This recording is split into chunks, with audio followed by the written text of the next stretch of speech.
You're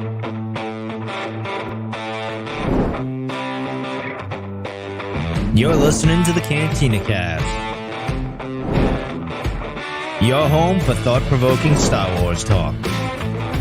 Join Albert and Jonesy in breaking down the latest news, trailers, movies, and of course, your favorite characters from a galaxy far, far away.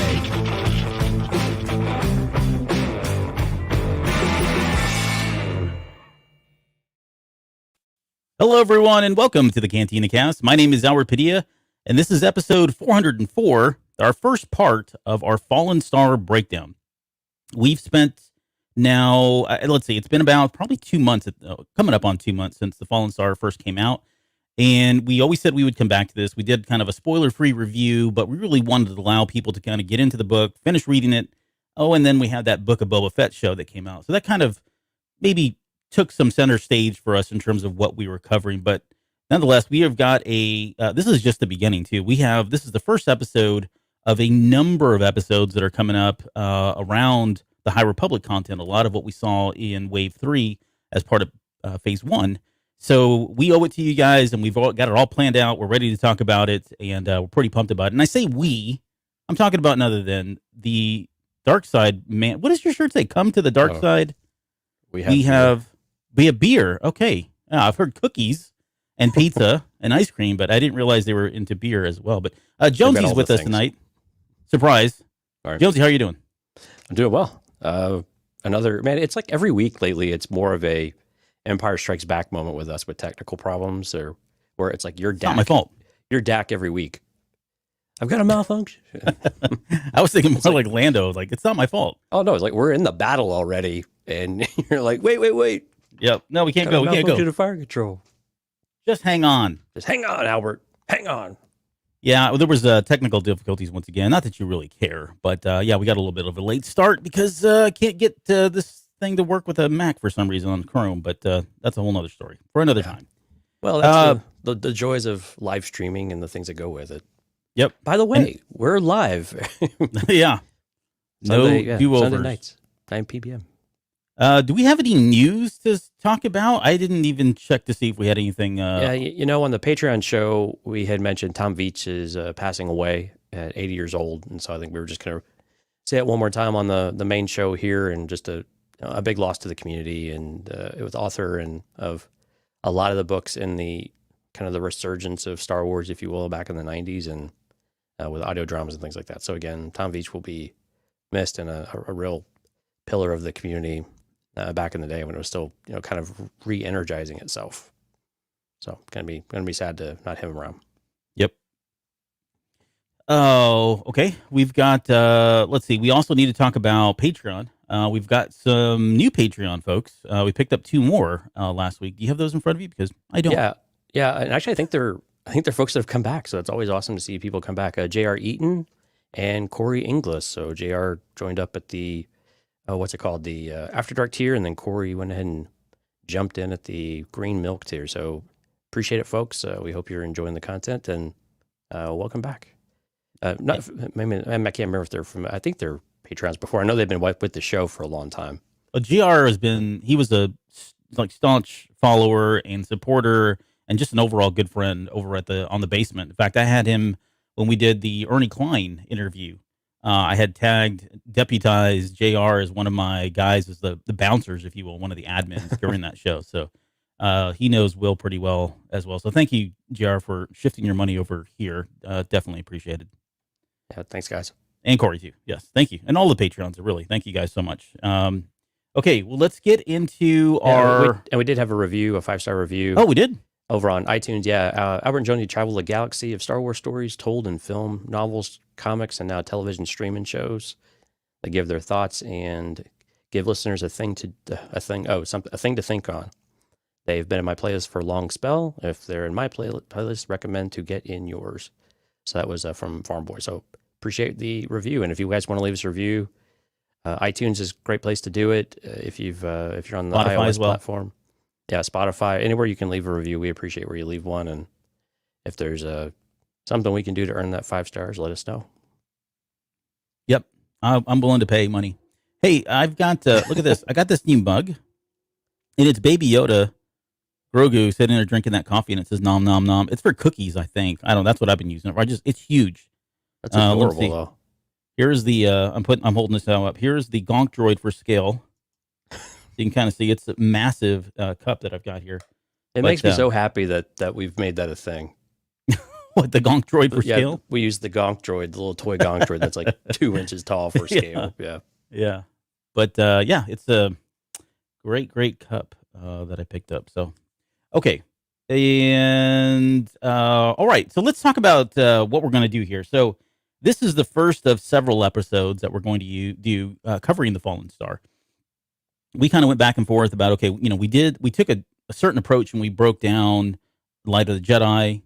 Then we took a different approach and we kind of broke down the Rising Storm. I think this is probably going to fall somewhere in between those two in terms of how we've got this laid out. But tonight, I think we really want to just focus on, kind of like a spoiler review, talk about the things that we enjoy, things that fell short, it could have been worked on, kind of give our overall thoughts and impressions, stuff that really, just kind of have an open discussion about the book, full spoilers as well. If you are listening to this and you've not read Fallen Star, again, it sounds cliche, but go read it and then come back and watch this or listen to this. Or if this is your way to know what's going on without reading it, then welcome, because we are going to kind of touch on a lot of the bigger moments and the highlights throughout all of this. And I think in total, we've got about, 4 episodes? I should know since I kind of laid all that out. But I think we've got close to like 5 or 6.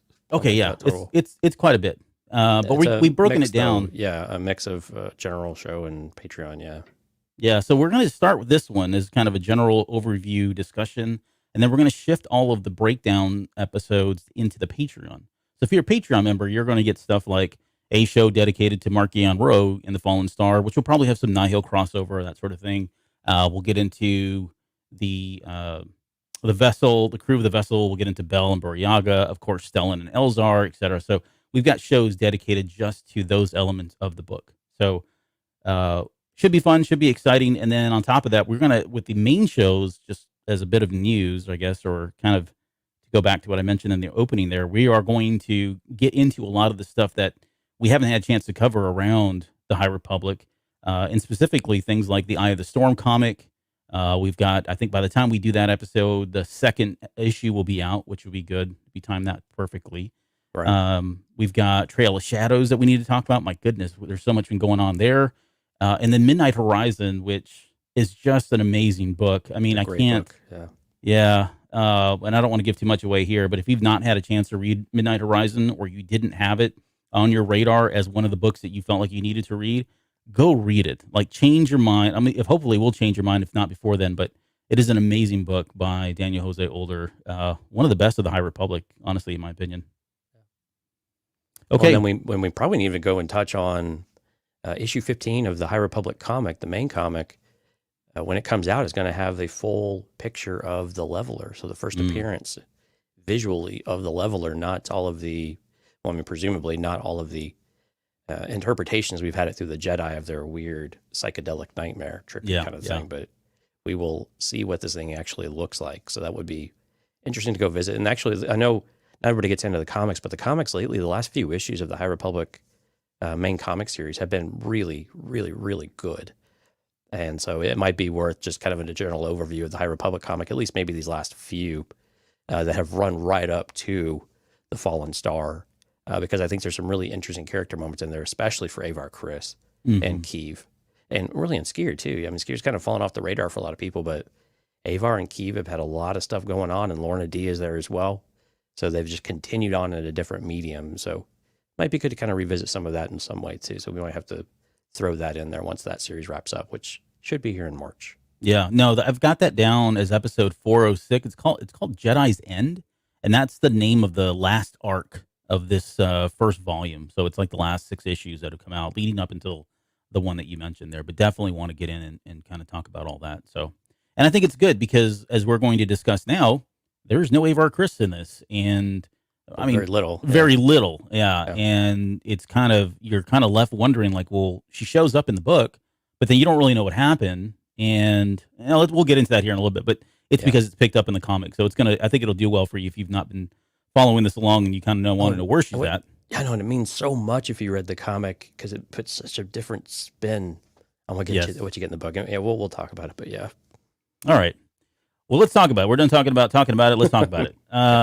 Okay, so let's start with I don't know, I guess, give me your overall thoughts. I mean, this book it is the final adult novel, or I guess adult novel of the first phase.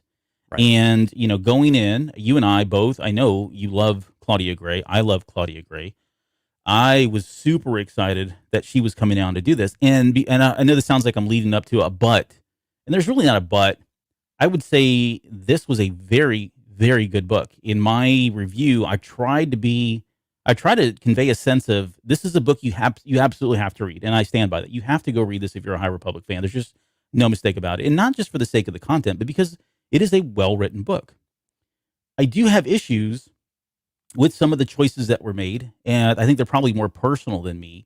It's not going to be a negative review or a negative kind of episode by any means, but there are some things that I felt like would have been different or should have been different for me personally. But going into this, right, we had probably the most seasoned veteran of Star Wars coming in, writing this final book. And it really felt like we were leading up to this really huge, monumental kind of thing. And that's where I kind of felt it felt short, because I felt like it was very compartmentalized. It was very small in terms of scale. But let's talk about your expectations going into the book, and then kind of your initial thoughts as you were reading this and trying to ignore my text messages with all the spoilers that I was sending. Well, in my defense, I actually read this one pretty quickly compared to most of them. But expectations going into this were, I was curious how they were going to follow through with this, because we're talking about destroying Starlight Beacon, right? I mean, that's really where the climax of the story for like what's actually happening is the destruction of this beacon of hope. And so we were really curious about how they were going to do this thing.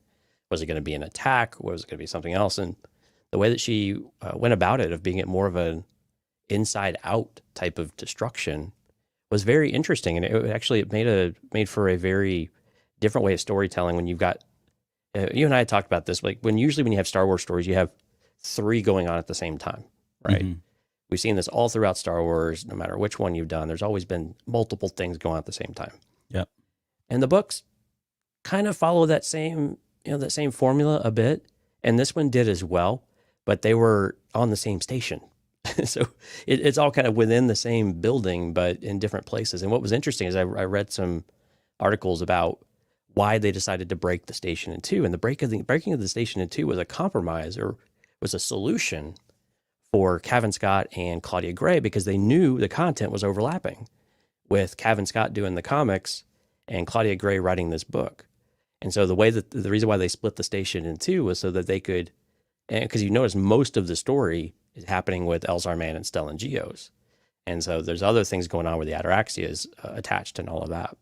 So it was interesting that they kind of split that story a little bit, and it was leaned a little more heavily, which you could argue was a more interesting aspect anyway, with Elzar and Stellan and trying to actually figure out what to do about Starlight, and with the levelers running loose and stuff. But yeah, but expectations were always really high going in, because Rising Storm was so good and had so much action. Start to finish was just a fantastic book.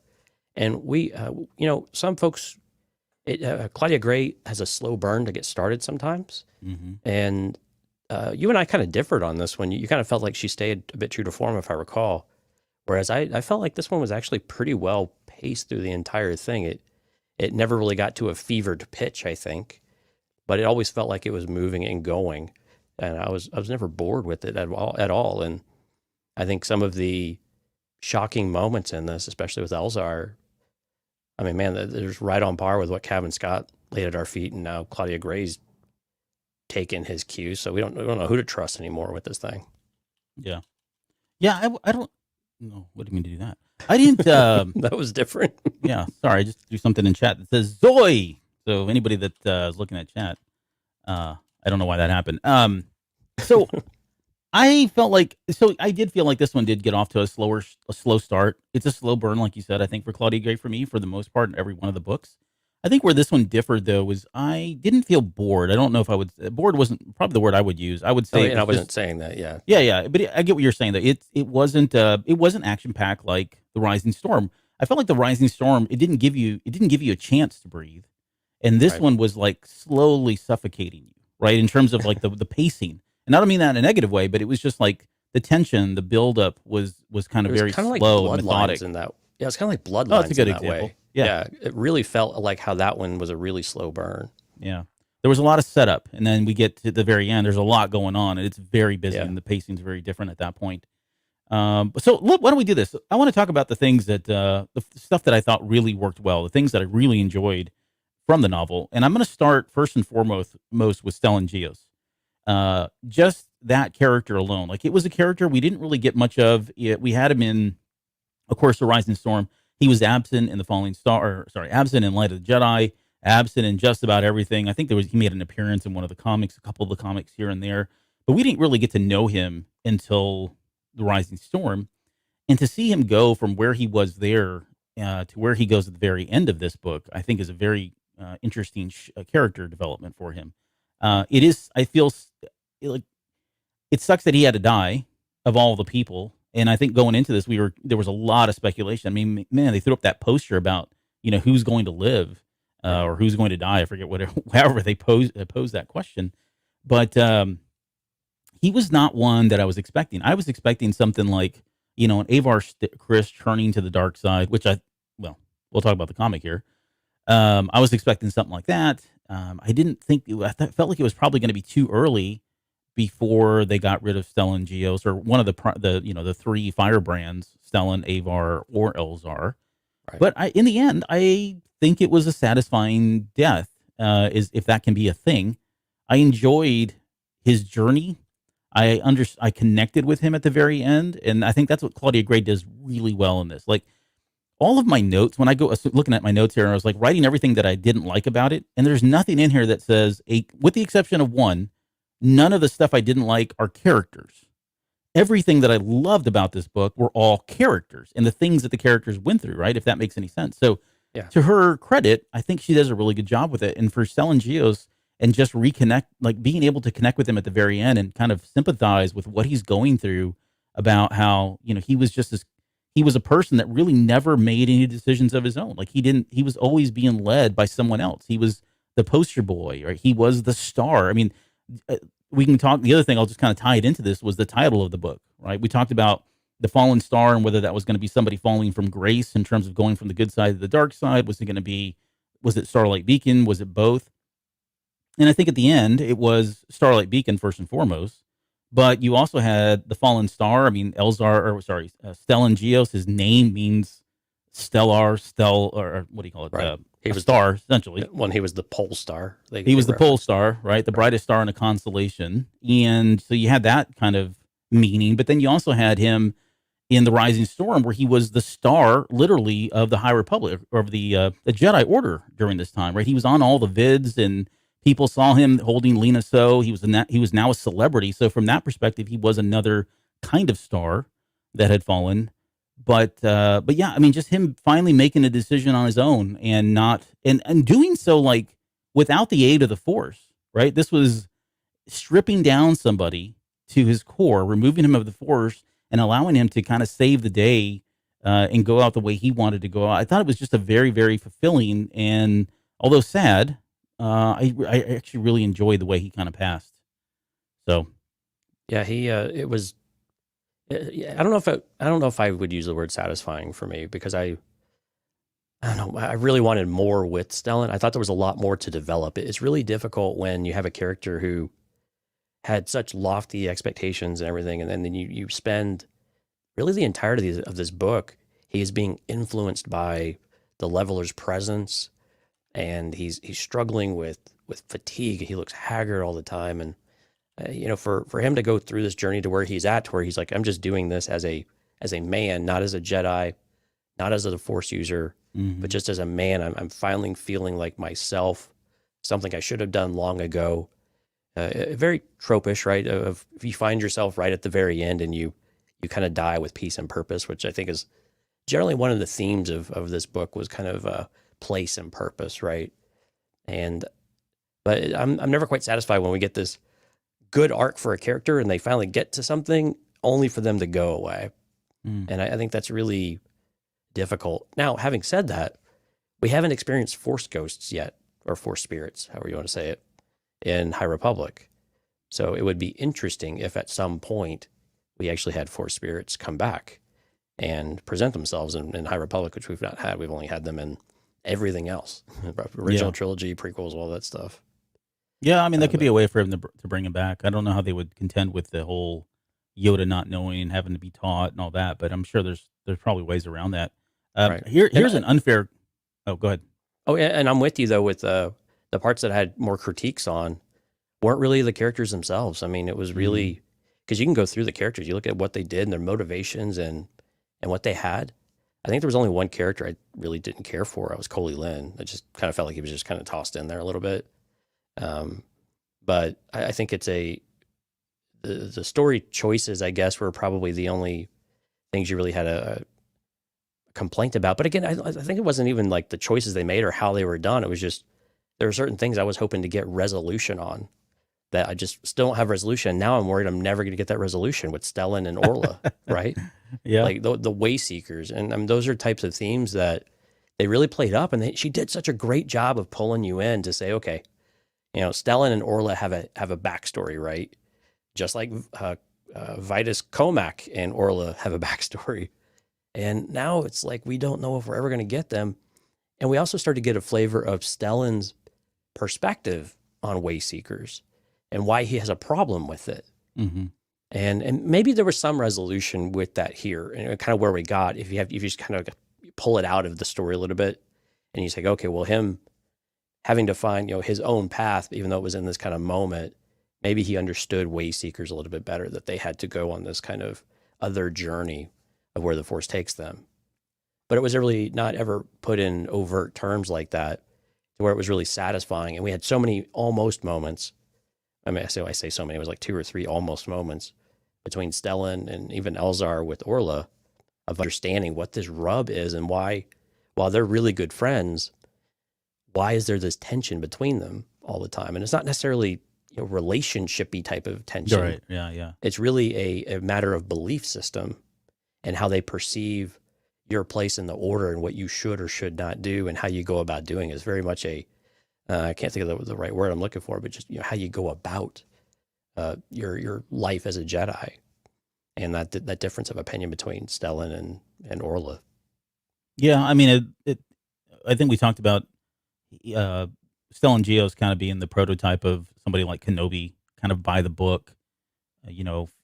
Definitely much more. He seems much more like in tune with the Force, but from the overall kind of approach of, hey, this is for everybody more than myself. And the way seekers, I wouldn't say they feel. They're not selfish, but they're not playing as part of this game. They're thinking about they report directly to the Force and not to some kind of council in some way, right? I mean, Right. And that's where it is. It's kind of a different opinion of views there, and who leads who kind of thing.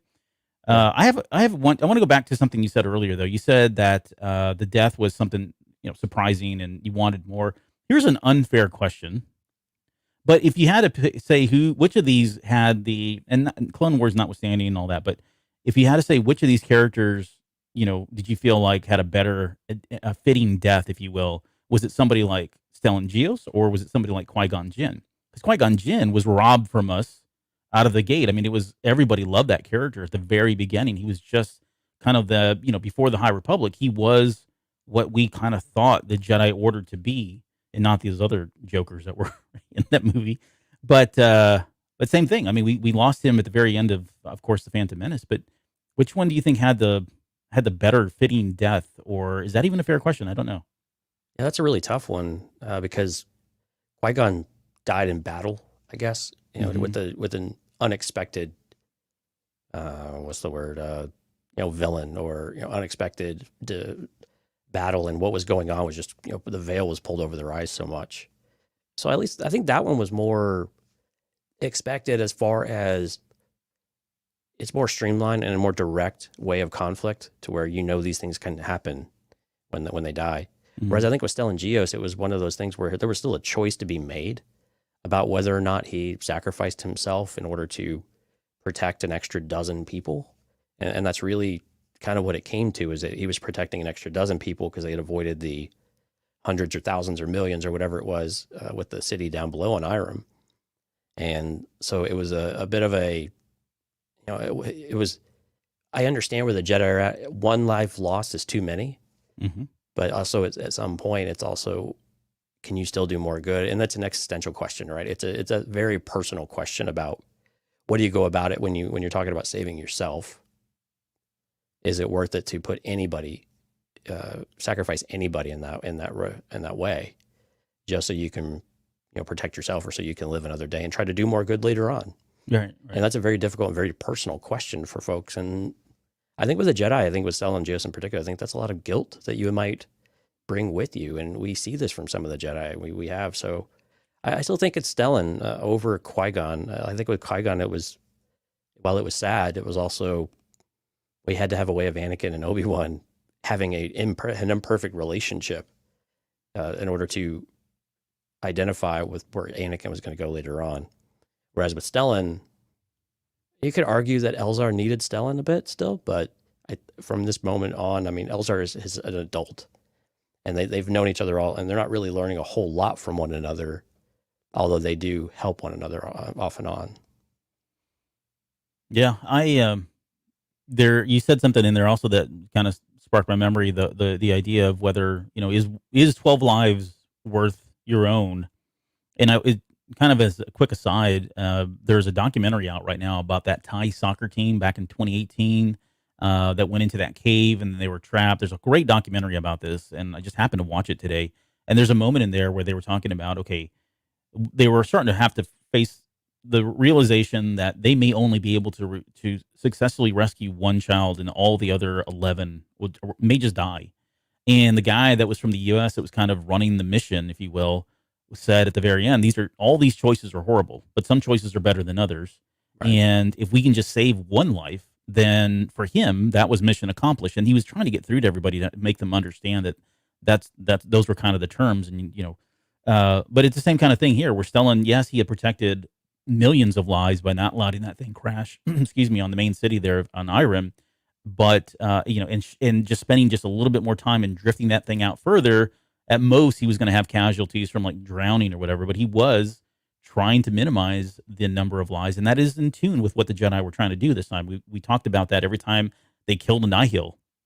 They felt horrible. They felt remorse for them, or they would do everything they could not to hurt them or kill them. And, sometimes maybe that's a lesson that's going to be learned. Maybe it's a lesson that gets played out here a little bit later, but okay, so I wanted to bring that back to Star Wars and bring it back to Stellan Geos. The other aspect of him that I really enjoyed, that I felt like I guess we got enough of, but I've always liked how the different Jedi are able to kind of see the Force, and with Stellan Geos being able to see it as a vast sky of stars and all that. That one's probably the most fitting, I think, of any of the other characters. Although I've liked all the other analogies of water and fire and that sort of thing, but I did enjoy that. I did that aspect of it, and I just wish we would have seen more of that. I mean, it was there. I think we had little callbacks to the constellations and the pole star, right? Those were, and then of course his name. But I do hope they spend more time on the Jedi, and we get to hear more of that. Now, there's some Jedi we're not going to ever know because they're dead now. Maybe don't think we'll ever see those again. But yeah, there's a bit of a list in this one. Yeah, there is. There's a lot of unknowns too. There's some characters we don't know if they survived or not. Yeah, and it's more than just Buryaga. What I didn't realize, I hadn't seen or read High Republic Adventures issue 13 yet, because that just came out, and Buckets of Blood went back into Starlight Beacon before it was wrecked. So now I don't know if Buckets of Blood survived. I'm pretty sure he's alive. I'm pretty sure he did too, but I'm just saying, now there's yeah. question marks over more than just Buryaga, fighting the Rathars, and whether or not he survived. But there's also Buckets of Blood, and there's some others that we just haven't. We might find later that were on Starlight that had kind of an unceremonious death. Let's see. Let me move on with the stuff that I really enjoyed. Elzar Mann, beginning to end, I thought, again, he's so relatable in so many ways. And I don't mean like, I'm not a playboy or anything, but he is somebody that makes mistakes and he feeds off emotion. And I do subscribe that he is somewhat of a template for Anakin Skywalker, that he does have a lot of the same tendencies. He kind of leads with his heart, and he is very emotional. And makes some horrible mistakes. Sometimes he cuts people in half. That's my okay. gosh. We I'm have to still learn. traumatized, man. We have to learn from these things, Jonesy. That was like shocking to me that happened. I was literally jaw dropped. Couldn't believe this happened.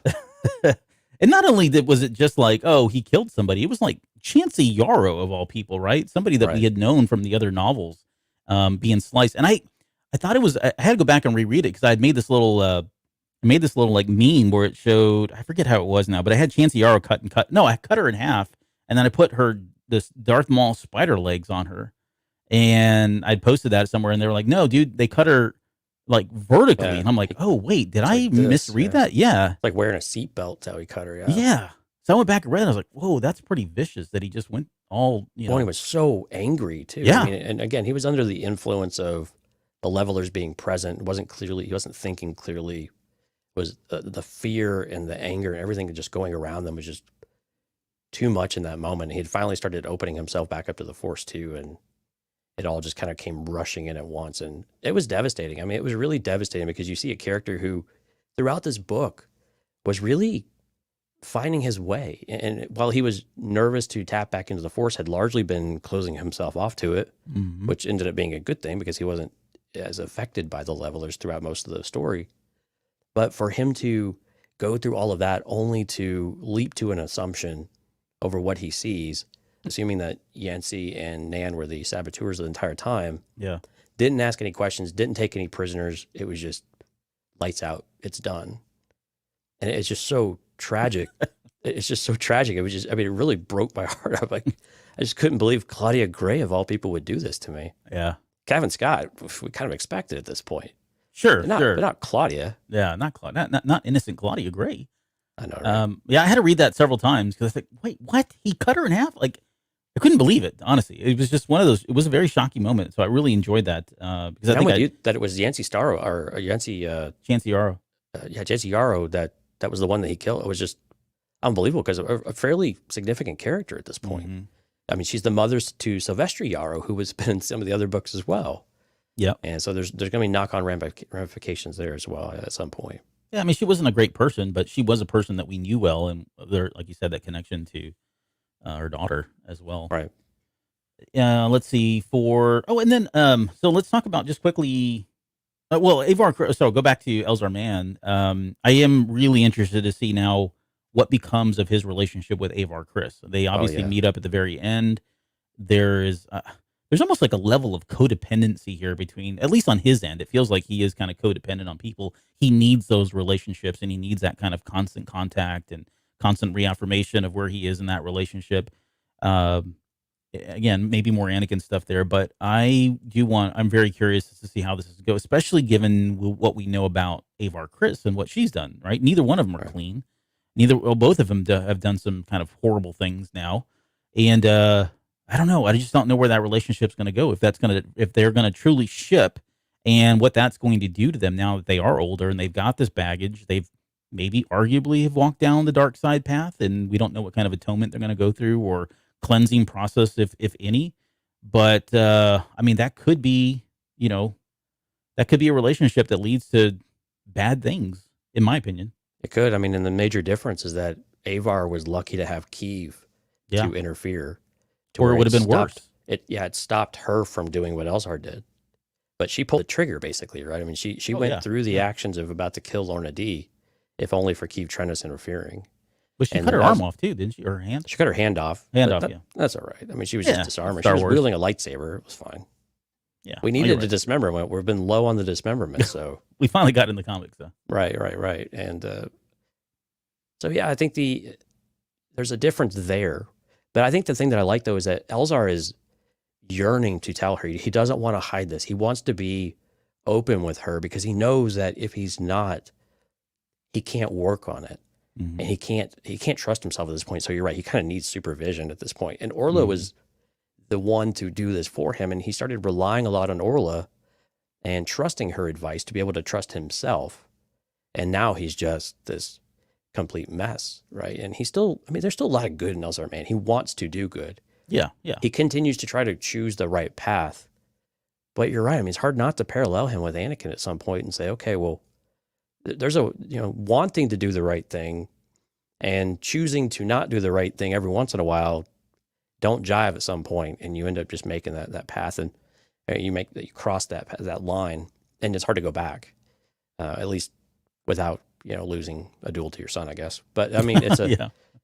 but with Avar though, how is she going to receive that news, and how are they going to go forward? Because it seems like she was reaching out to Elzar almost as much as he was reaching out to her. I think that's kind of how I interpret it. She reached out her hand at the very end when they're trying to fix the desalinization plant. Yeah. Try to say that word 3 times fast. Yeah, no, yeah. But she reaches out her hand for him, and he takes it. She rests her head on his shoulder. So you're right. There was a certain level of codependency going on where they needed that comfort of one another in that moment. Now, they've been here before, and Avar was the one who turned her back on that. Yeah, she pushed it away. She's the responsible one, right? She always has been. She's always been the clear thinker. And so is that going to happen again, where at some point we pick this up and Elzar is off the rails again because Avar's like, no, I know what I did. I know what I said, but sorry, I was weak in that moment. It was very emotional. It was a very impactful day. But I wonder what their child's going to be like when we get to phase 3. oh boy. I'm kidding. Maybe. Okay, seriously. Let's go back Maybe to... he'll be the first Skywalker. There you go. Named Here's after Stellan. Let's talk about... Okay, so I got a couple other things here. Let's talk about Markian Ro. I did like... Even though Markian Ro felt like he was a little... I would say pushed to the back. I mean, he was obviously pulling the strings, and this was his plan. I enjoyed his plan, okay? I actually enjoyed the thought that went into this about him, causing these skirmishes to happen. I mean, he was sending his troops off to be fodder, in my opinion. I don't think they ever really clearly stated this, but it sounded like, yeah, he was going to replace all of his crew with these enforcer droids at the very end that we, Right. now we've got to contend with. But rather than just killing them off, I mean, he sent them to their death, much like he did with, what's his name? What's the guy in the first book that he just let die out there? What's that? Kazev, yeah. Same thing like Kazev, right? I mean, that was kind of the start of it, where he was sending his troops off to just kind of die, and they were basically fodder. They were a means to an end, and causing all those skirmishes and causing people to suddenly leave Starlight Beacon, the refugees coming into Starlight Beacon, that whole part of the refugees coming in and ships going in and out. They touch on it very quickly, where Maru Stella is like asking, hey, what do we have a manifest going on here? Essentially is what he's asking. And Stellan's like, yeah, how do we know who's coming and going? Well, that's what allowed the 3 Nihil to sneak on board of this space station, right? And all the chaos that was going on. So, I mean, all of that worked really well. And it provided him the means for the communication to go out there, right? He was targeting planets that had really good communication systems so they could ping Starlight Beacon and say, we need help. But they were so far away that if they dispatched anybody, it would take forever. The timing would work out really in his favor for Starlight Beacon to go kind of be down and be out when there wasn't a good presence there, a security presence, because they were just, literally spread too thin, trying to do too many things at once. Right. So I love that. I love the false sense of security that he kind of lulled them into. And as much as it bothers me in real life, I did like the aspects of like 9/11, right? The whole, these 3 characters, what were their names? I wrote them down here because I don't even remember the books. Werera, Lael, and Kale. Yeah. Yeah. That those Nihil were kind of like, I mean, I saw them as, the terrorists from 9/11 that were just zealots. And their mission was that they were freely accepting the fact that they were going out there to kill themselves, to blow up Starlight Beacon for the better, for nothing else other than Markian Ro, like serving the eye, right? As crazy as that sounds. Right. But that aspect of them going in and kind of sabotaging Starlight Beacon was really great. And just kind of the parallels with like Titanic. And I want to come back to that in just a little bit, but I do want to kind of tease whether or not giving a Starlight Beacon falling and kind of just pulling the Band-Aid off on that before the book launched worked or didn't work for you. But knowing it was going to fall, it did feel like I was kind of coming into this like as Titanic, like, okay, I know there's going to be we know how it's going to end. And what I loved, and not to bring the movie into it, but if you've listened to this show or even The Basement, Titanic is the one movie that I've seen the most out of any other movie ever in cinema. It's not Star Wars. It's not anything else. And there's a whole story, which I won't get into because it's embarrassing, but nonetheless. All the more reason to share it. Nonetheless. Next on Patreon. Yeah. I really do love that movie. But I know you do. But what I really like about the movie, though, too, is it's just the buildup, right? How it builds up and the tension that it builds, and just one thing after another continues to go wrong. And, just painting that tragic picture of how it finally, breaks in half and sinks to the bottom of the ocean. I kind of felt like we got some of that here, but it did fall short for me on that part. And I'll come back to what stuff that didn't work. The tension was definitely there.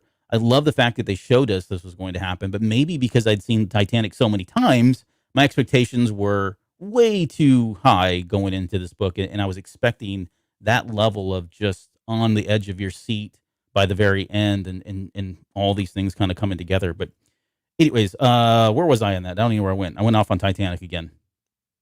I can't remember. But go on. What was why don't you talk now? Why don't you talk about... We were talking about Marchion Ro. Marchion Ro, yeah, that's what we were talking about. Right, yeah. And Marchion Ro, I really liked how they portrayed him. You really finally got the ruthlessness, and that he will just do whatever he kind of pleases. And he will use whoever suits his fancy. I mean, quite literally, right, with Eurostaros and their relationship, I guess you can call it.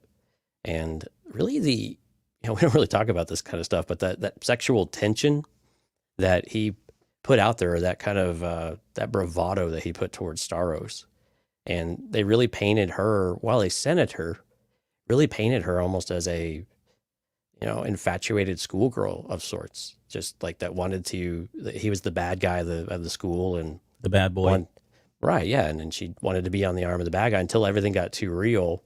And so it was a bit tropish in that kind of way. But there's knock-on effects of what Eurostaros is going to come in with her daughter, with Avon, right? And we're reading Mission to Disaster right now, so I'm kind of curious how this is all going to fit together. But I liked how they did Marchion Ro. I liked that he finally came out of the shadows, so to speak, and announced that he is the Eye. I know there's some things you just can't stop yourself. Yeah. He finally came out as the Eye. He finally says, this has all been my design. I can do whatever I want. Like the Nihil can do whatever we want, whenever we want, and you can't stop us. And then he finally stopped saying we. And he's like, this galaxy is mine. And I think that was a really bold statement, for him to finally come out and accept it. Like all these other players had played their part.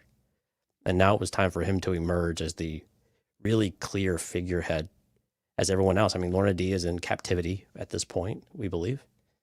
And she's not dead. We know she's not dead, but yeah, so she's in captivity, we think. Yeah. And, now the one part that wasn't consistent with me, though, were the Enforcer droids. So the Enforcer droids are black market item. You're not be able to get them. Staros is actually the one that helped facilitate that. And then, of course, she's taken it back. They kind of remind me of like the Yuuzhan Vong droids, right? The YVH droids back in the EU. Very faceless type of things, but very lethal. Yeah. But he wants to replace all of his, so the Gaze Electric right now, there's only 3 living things on the ship, I think. Maybe the leveler's there, I don't know, but it was really Marchion, Staros, and then Thea Fair, his personal assistant. And he has decided that the entire Nihil need to be droids. But at the end, he throws this gigantic party, right? There's still a bunch of Nihil left, we come to find out. And where they're all coming from or how where they're situated is unclear. But it's still very clear that Marchion Ro still have a plan for all of the Bantha fodder that he's just going to throw until he really unleashes the total hell that he intends to for the Jedi. But there's really, what's interesting about him is there's nothing he wants. And that's the whole point. He's like, I just do whatever I want. You guys invaded in my space. I don't like you anyway. We still don't really have the whole story about why he doesn't like the Jedi. And soon. Yeah, we're hoping. Yeah, hopefully Eye of the Storm issue 2 will give us that clarity we so want and I think so need at this point too, especially since we're not going to come back to this for a while. But yeah, I think the way they wrote Marchion Ro is actually quite good. And I enjoyed that we finally got the ruthlessness side of him, which I think was very much a continuation of what we saw in Rising Storm. So I thought that was very consistent with where Kevin Scott had built him up to be. Yeah, I think I'm glad you brought up the very ending because that was especially the way it read. I didn't, maybe you can, if you remember how the audiobook went, but that transformational, like there was a transformational moment for Marky and Rowe at the very end in that when he was talking about, I'm the eye of the storm and him basically that declaration of this is my galaxy. And I mean, because he's got all the cards. I mean, you think about it, he is in a position of power more than he was ever before. Now that he's got Starlight Beacon down, he's got everybody's attention. He's got the leveler. I think the jury's still out on whether or not he's got the laser suppression system that was being exchanged in the black market. I can't remember where that ended up at. I don't think he has it yet. I don't think so. Yeah, because I think what's his name? That little mousy guy he finds out that he was trying to sell that on the black market, right?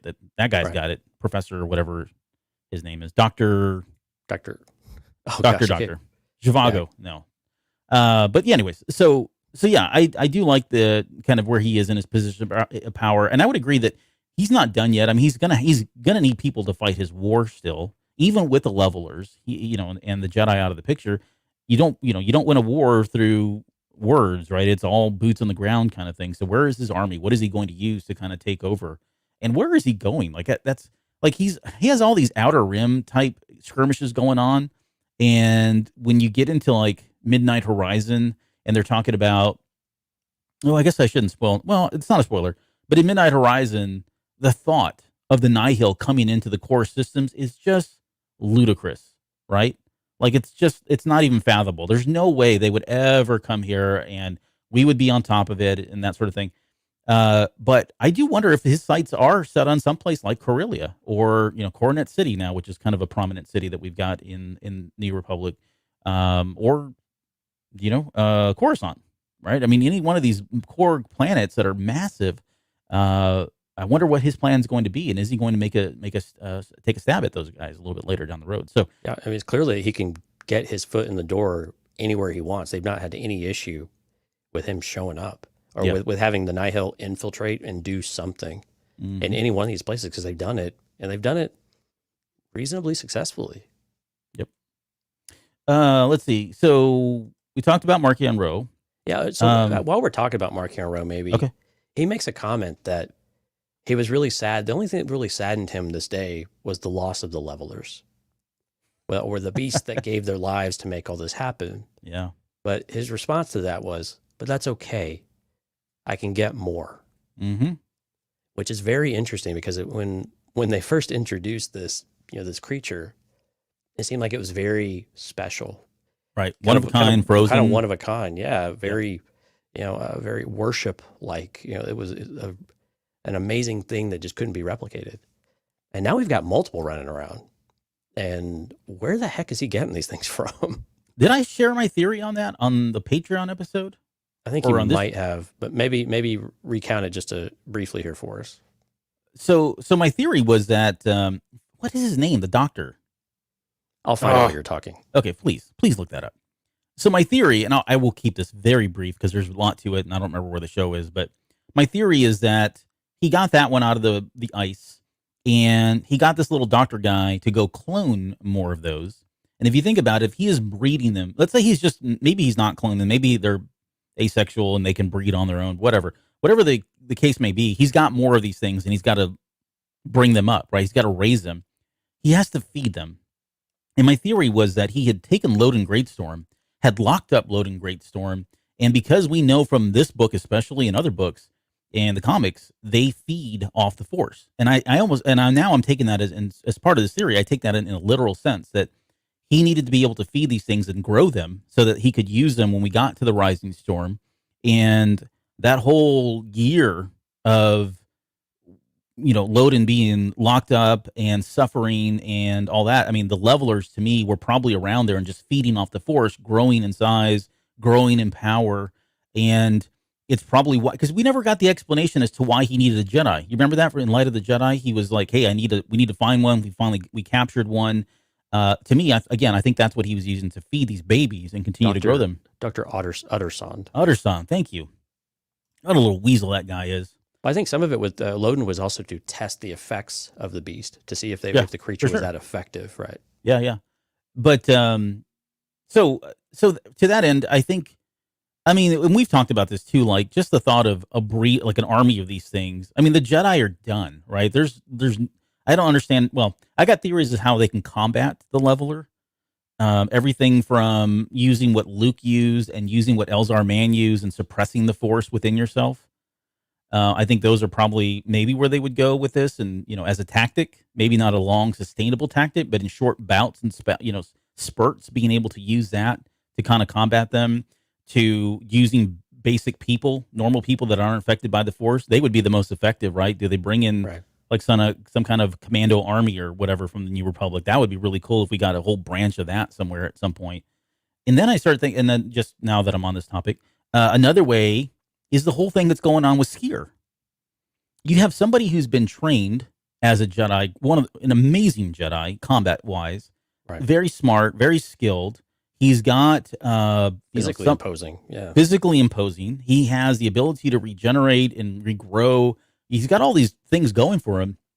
What he doesn't have is the Force. He's losing the Force. So to spoil the comics a little bit, because I think we will get into this at some point here. Skier's got some kind of physical disability that happens to Trandoshans. Like over time, something happens in their brain, and somehow this is like cutting off his ability to use the Force. And so he's basically they revert to more of their primal instinct. So That's he's what it becoming is. more. Yeah, he's becoming more feral without being able to control it, which reduces his ability to tap into the Force consistently. Yeah.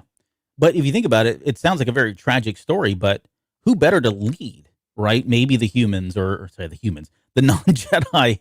Who better to lead like non-Jedi than somebody like Skier, who's got all these things going for him, like we said. So I think that's going to play in his favor at some point, but they do need to come up with a strategy. I mean, there is no doubt about it at this point. They are scared, which is what I loved most about this book, is we finally got that whole intro, right? That whole beginning to the Project Luminous, right? That last line, now the guardians of peace and justice must face a threat to themselves, the galaxy, and the Force itself.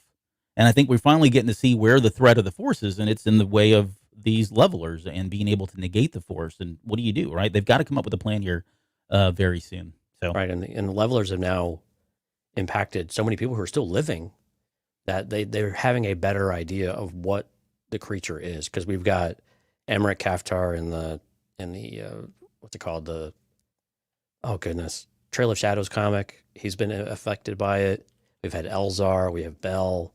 There's others that have experienced this stuff. Indira Stokes, who's still alive, but she was kind of incapacitated in most of this book.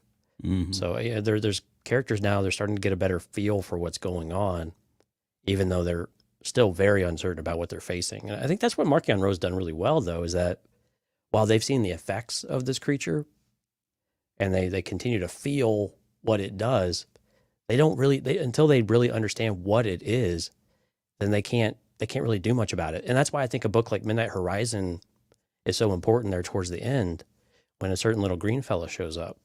Finally. And gives you this idea that maybe he knows something. Mm-hmm. And it very much feeds right into some of your theories about why we're going back in time. Going back in time. Sorry, Okay. I know myself. Thank you. Yeah. Huey Lewis and the News. You went from Bono to Huey, so thank you for doing that. Okay, let's continue on the good wagon here before we get into the not so good wagon. There's a lot of good. We're going to be here all night. Oh, I know. There's a lot of good, but this is just kind of a.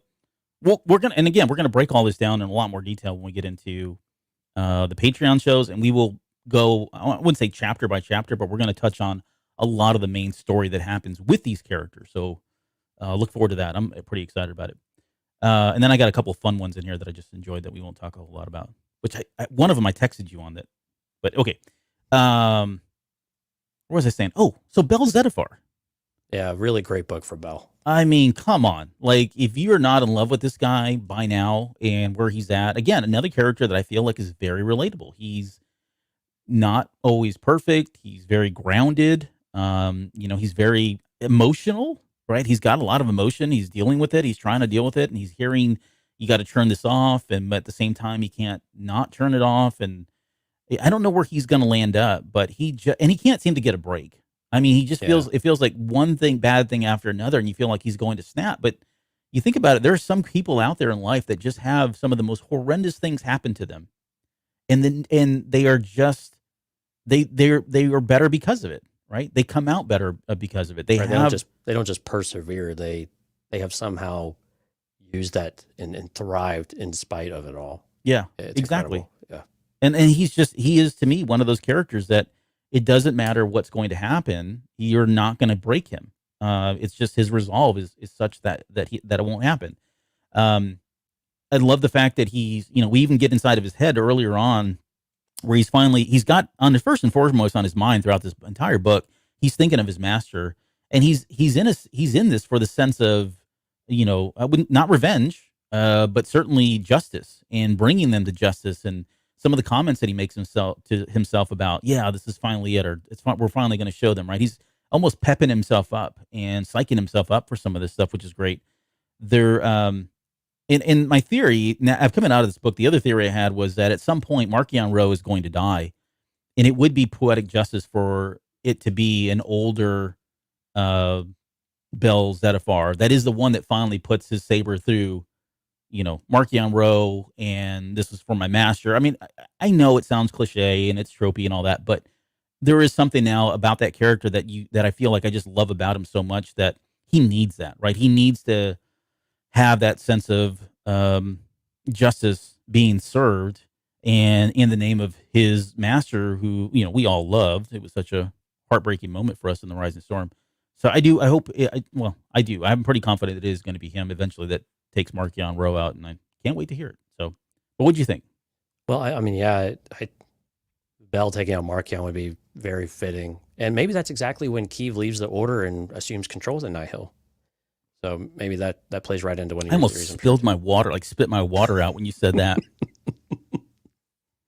Hey, I'm just because learning. she's one I'm of the trying to be more fallen, like you. the 20 or whatever. We know she's one of the fallen Jedi, Yeah, and so yeah, what if this was her? And we know the lost 20 or yeah, 30, lost 20. 40, 20. whatever it is. But I mean, it seemed like it was supposed to be 20 at some point. Now it seems like that number is growing Yeah, like weekly. The lost 274. Right. But I mean, yeah, Bell is Bell had such a great story, and where he's come from, especially at the end of Rising Storm, into this moment, it's such a turnaround. But he's not without concern still, and you feel it at the end of this one.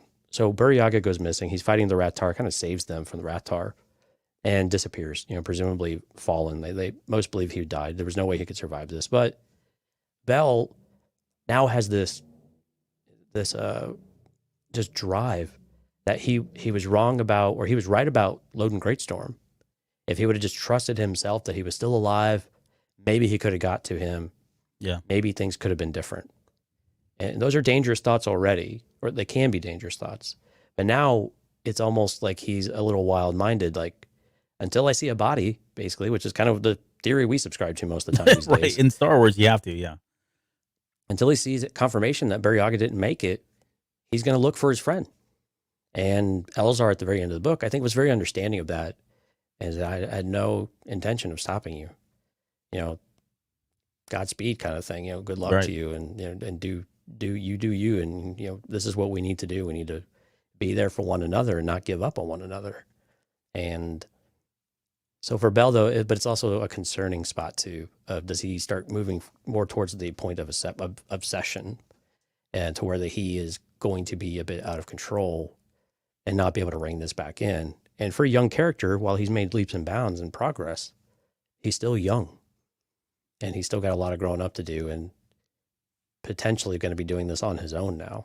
Yeah. And him and Buryaga I think this is one of the better parts of the story too. Yeah, you're right. Yeah. Him and Buryaga really, and they say, he says this often, right? We shouldn't have this kind of bond after so little time together, but they really did have a strong bond, and you really got the compassion of Buryaga that was really what Bell needed, especially when Indira got injured. And just to be able to have that character to lean on, and that they just got along so well, and they were really there for one another and had the same perspective on things, I think, too, that really helped them both as about roughly the same stage of their Jedi careers. Yeah. But it was really nice that they had that type of relationship to where something like this is important to Bell. And the relationships within the Jedi are more than just colleagues. You know, there's more to it, and it's okay for that to be okay, that there's more to these relationships. They shouldn't shy away from it entirely. I at the very end there, when Elzar's like, okay, yeah, go. There's a part of me that feels like Elzar is probably. I mean, Elzar may think, look, he's dead. What's the harm in this kid going out and find him? You know, if he does, great, all the better. But there is a part of him that I think thinks that maybe he's just in that denial phase of grief. Right? He lost his really close friend. They've been through a lot together. They went through a lot in this book together, specifically. But you know, he may just be grieving, and that's how, you know, he needs to kind of resolve that grief. But but the way Bell is so dedicated and stoic about it, like I don't get a sense that he's in denial. Like, I think he just truly believes that, hey, he's out there, he's still alive, and I'm going to find him. I'll prove to everybody that he's out there. And again, I don't believe that Boryaga is gone. I don't think it's just. I know there's some of these characters feel like it's too soon, too fast, and we don't get a lot of them, but there are certain characters that I feel like maybe aren't safe, 100% safe, but they're at least safe right now. Stellan Geos notwithstanding. Right. But yeah, I do feel like he is going to be safe, and it would be great to see him come back. I don't know how he comes back. I mean, does he hold his breath when he's out in space? Does he get rescued? We'll get to that here at some point. Somehow Geode saved him. Yeah, Geode saves everybody. Come on, he's the real hero of all of this. Yeah, he is the rock we all need. Okay, so let's talk about that because it was for me one of the better groups. Leox and Geodes. The crew of the vessel was great. Yeah. I didn't. Affy, she kind of was third fiddle to me in a lot of ways. Like she had her moment. I think her bigger moments were in the other books, but in this one, it was kind of the Leox and Geode show, and them stepping up in the way they did. But I absolutely loved Leox, and you can throw even if you like strip away the Matthew McConaughey thing. No. It's still a good character. Well, I'm not saying no. I don't want to. He's from Austin. I love the dude. He's kind of crazy too. But if you were to take that away, I think he's still a good character. I think the character stands on his own. Right. And it's not Matthew McConaughey. I mean, it's characters that he's played, but there are a lot of other characters that I think are in him that Matthew McConaughey has never played. But I did enjoy everything about him. I enjoyed Geode. I really liked the very end when you thought he was dead. It was kind of, I mean, to be fair, I never thought he was going to die. Right. And the minute they started playing up this, I'm into old stuff and all that, and then he went out there, I was like, well, if it's him, he probably had a parachute. Like, that's the only logical explanation that he could have, right? A parachute in Star Wars, yeah. In Star Wars. And then we get that, and I'm like, okay, good, because that was very fitting for the character. And yes, it was telegraphed very bluntly, I think, at least for me it was. But I still like it. I like that development of that character, that dimension of the character, how he is kind of obsessed with the old stuff. And it's fine for those things to happen for me, as long as we can continue to see it, right? If there are other instances, even if it's just minor, I'd like to see more of where Leox is leaning on old tech or old things to kind of solve new problems. And I don't know, maybe that's part of where we're going with this phase 2, but I did enjoy both of those. But what did you think about the vessel and the crew of the vessel? I was actually surprised Leox really wasn't killed, because I think that would have been very emotional. You talk about really big loss, not only Stellan for the Jedi, but I mean, and the other Jedi too. There were other Jedi that besides Stellan that died that were really not great. But for Leox, that was such a rock of their group, if you will. Oh. God, that's 2 already tonight. Yeah, you're terrible. Keep going, though. I know, right? Don't stop. But he's the cornerstone of that group, and he really grounds Affy in so many different ways, but then Affy challenges him every once in a while, too. So it's a really good relationship, and then Geode is just amazing. The way that Claudia Gray writes him, if you don't laugh every single time he's on the page, then you just don't get it. I'm sorry. I'm so sad that people don't get it. Because there's a lot of people out there who just don't get it, and they don't care for the character, or they just think it's a hokey or silly. I just think it's hilarious, and it's just absolutely expertly written every single time. I don't think she's written a bad page for Geode. I mean, he's a ladies' man now. It's awesome. He's always right there when you need him to lay your head on. He's immovable. He's magnetically sealed. He can just hold his breath, and he's magnetically sealed. I mean, there's nothing this guy can't do. Right. So I liked it, though. I've said this before. Coley Lynn really felt short as an antagonist for that group. He just felt, I did not like the character, which was the point. Yeah. But I also just didn't think he was all that inspiring of a character either, which was, again, probably the point. It was kind of something to add another layer of drama to what was going on with all of the, with the rest of the inhabitants of Starlight Beacon, how they couldn't get out and what to do. But man, yeah, the crew of the vessel, I was hoping something would be lost, right? Even if it was just the vessel, and that would have been sad too. But really, they didn't really experience anything. They all kind of got out unscathed. And granted, you can't kill everybody off at once, but it was a little surprising that they didn't suffer a particular kind of loss. But in general, love the group. I like that Pika and Joss Adrian also linked up with them, and I think that was kind of a fun combination and a really complimentary type of relationship with them, especially when they needed help repairing the ships and trying to offset Coley Lynn's attempts at really just sowing chaos and furthering his own agenda because he hates Leox. But so I was glad that they made another appearance. They weren't really super instrumental in a lot of the story, but it was still nice that they were still present. And maybe there's a story with them a little bit later on with Leox and the crew as well. Yeah, I kind of took it they were kind of joining, even if it's just temporarily. It sounds like they're kind of with that crew now, which is fine because now you're talking about, what, 6 characters in total? No, 5 characters in total? 5, yeah. Yeah, so that's about right. And any more, then it gets too big and too sprawling. But I don't know, maybe they get their own little side quests and things that go on here. We did learn something very important. There are insurance policies in Star Wars with ships because Joss and Pika took out a policy on their ship not long ago. So they can go get a new one. Wow. They're insurance in Star Wars. Insurance, yeah. We have politics and now we have insurance. Yeah, we've got there's everything. The before we go further, I think that was kind of rounding out my list of the good stuff. Except for one other one that I will in just a second. Well, let's just talk about now.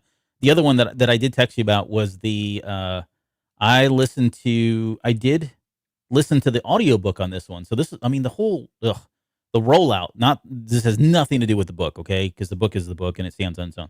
But if we're being honest, the rollout of this whole phase or wave 3 was, man, that was a hot mess. Like, it was a mess, yeah. My goodness. Like, we were getting, and it's even just, there were production delays. I saw people posting, I ordered the book. It came, wasn't shipped on time.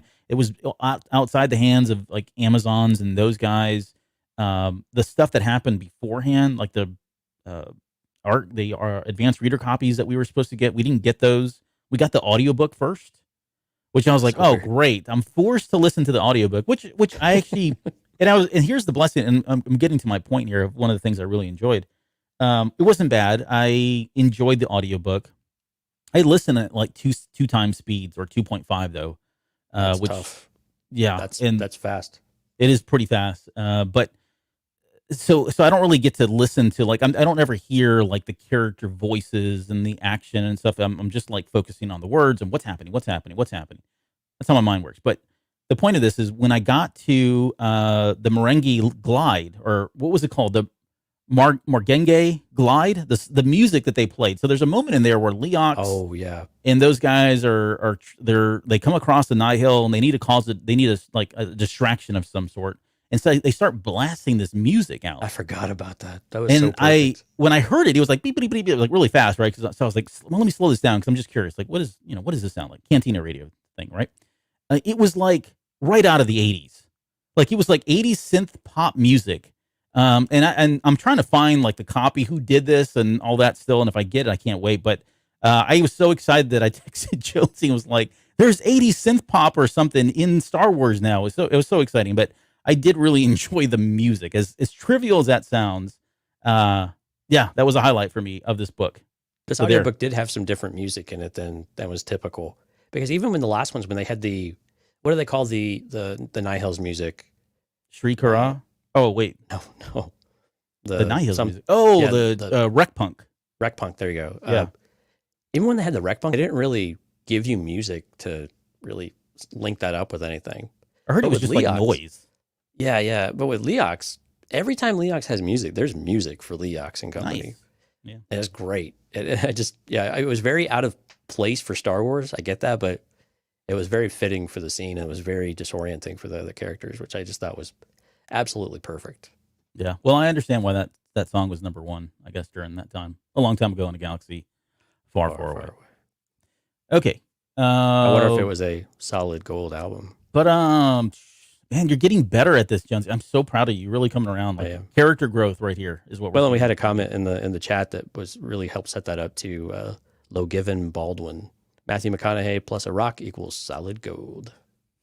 All right. All right. Okay. Let's get into the stuff that didn't work. And I think at the core of it, like, again, I don't really have anything on here that are characters. The only character, well, we'll start with the character. The only character that I did not really care for that much, or I felt like every time it came in, I was just like, oh, do I have to read this again? And it was Nan and Chancey Yarrow. I don't know why. I mean, it just felt like they were, I understand why they were there. And at the very end, okay, fine. She had to be cut in half. I love that part of it. But just the buildup of all that and them go, I don't know. It was not very compelling for me. Like, I don't know. It was kind of take it or leave it kind of thing. But that was really the only negative. And had it not been Chancey Yarrow, I don't think I would have cared one thing about those characters, really. If it had not been Nan and Chancey Yarrow, and I had not read, or sorry, because I read the books before, I did have more of a connection with them. But if I hadn't, I would have been like, who the heck are these guys and why are they important? They ended up being, from that perspective, they almost turn out to be just kind of like these unfortunate characters who happen to be in the wrong place at the wrong time. And I don't know. I agree. The other material that they've been in, the material they've been in before this were so much better. Or they just fit the material maybe better, or maybe that's what it was.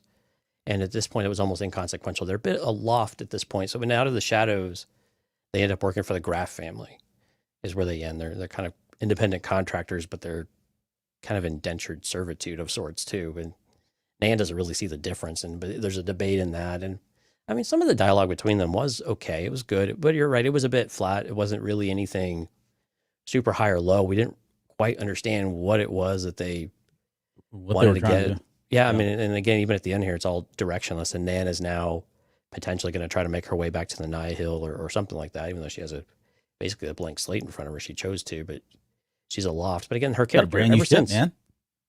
Yeah, that's true. She got the what was it called? The Ace of Staves. Ace of Staves, yeah. Because whenever I think of that now, what song comes to mind? Ace of Staves. Yeah, Motorhead.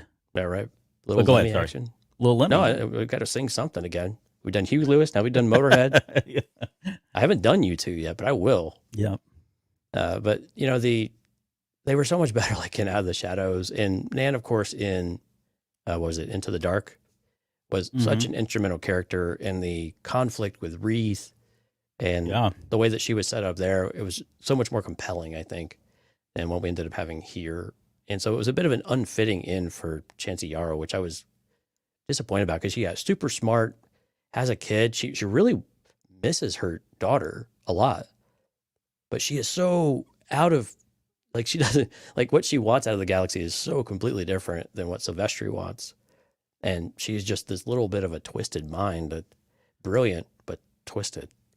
And so they kind of took an interesting character and it kind of got lost in the shuffle with these other three Yahoos with the Nihil, which was a bit unfortunate in that regard because they were okay characters and then just kind of fizzled a bit there.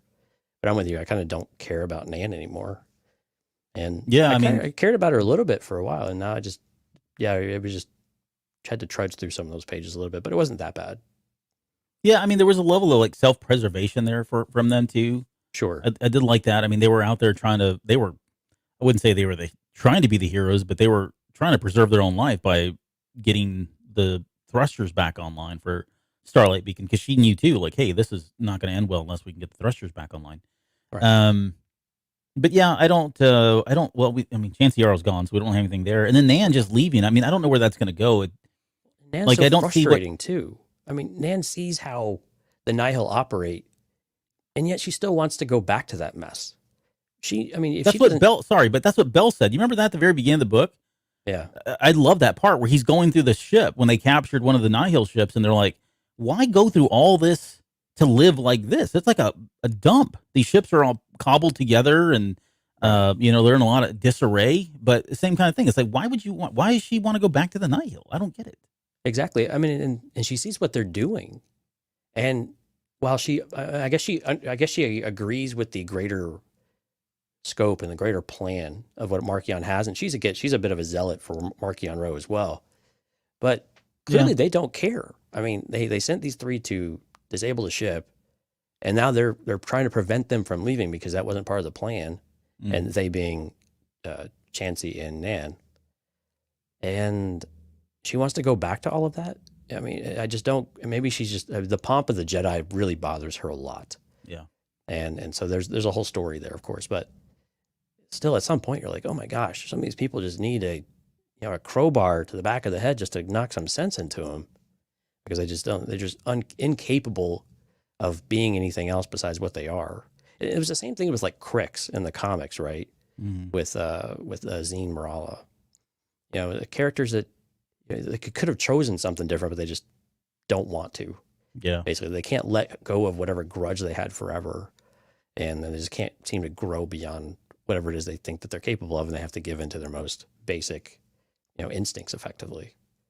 I want to talk about Zine, but we'll have to wait. Yeah, Lula and Zine's a cool story too. I really can't wait to do Midnight Horizon. Looking forward to that one. Let's just do that now. Okay, we're going to talk about Go read Midnight Horizon, please, so you can join us in the conversation if you haven't already. Or let me know, and I'll let you borrow my book, too. Yeah.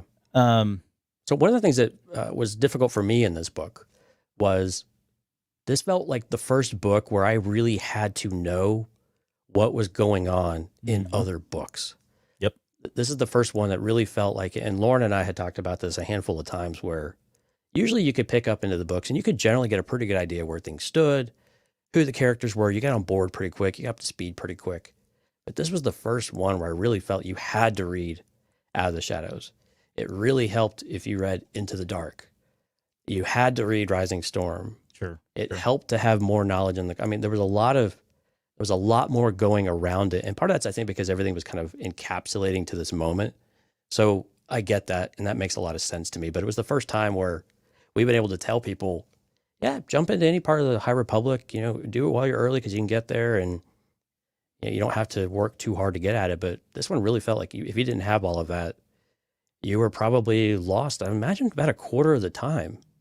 It was a pretty considerable amount of time. 20 to 25% of the story relied heavily on the characters and where they've already been, because they weren't going to be able to rehash all of that at the same time. Yeah, so I don't know if that's a criticism as much as maybe just an observation, but and you're going to get to this point anyway, right? But yeah, it was just the first time it was like in my face, like, oh wow, if I didn't know this stuff, I would be lost. I don't know if I had so much of a problem with it, because I think at this point, I mean, we're how many books now into this series? And I think we said this going in. Technically 9, right? Yeah, we said this on one of the shows. Like, if you're thinking you're going to pick up The Fallen Star and just kind of jump in, this is like not the book to do it in, right? There's so many other books that came out before this. It's like trying to go and pick up a book in the middle of like New Jedi Order. And it's like, yeah, you probably could get by, but why would you want to start there at that point? You'd probably want to start at the beginning. But is it a fair criticism if you picked up the adult novels that you should be able to follow that story? Yes. No, 100%. I agree with you there. Yeah. That from that perspective, yes, there are certain things. Like, I'll give you the most egregious one, and I don't know if this was it feels like it's a timing issue, but Gira, what's her name? Staros. Staros, yeah. Senator Gira Staros. Like, this is what bothers me.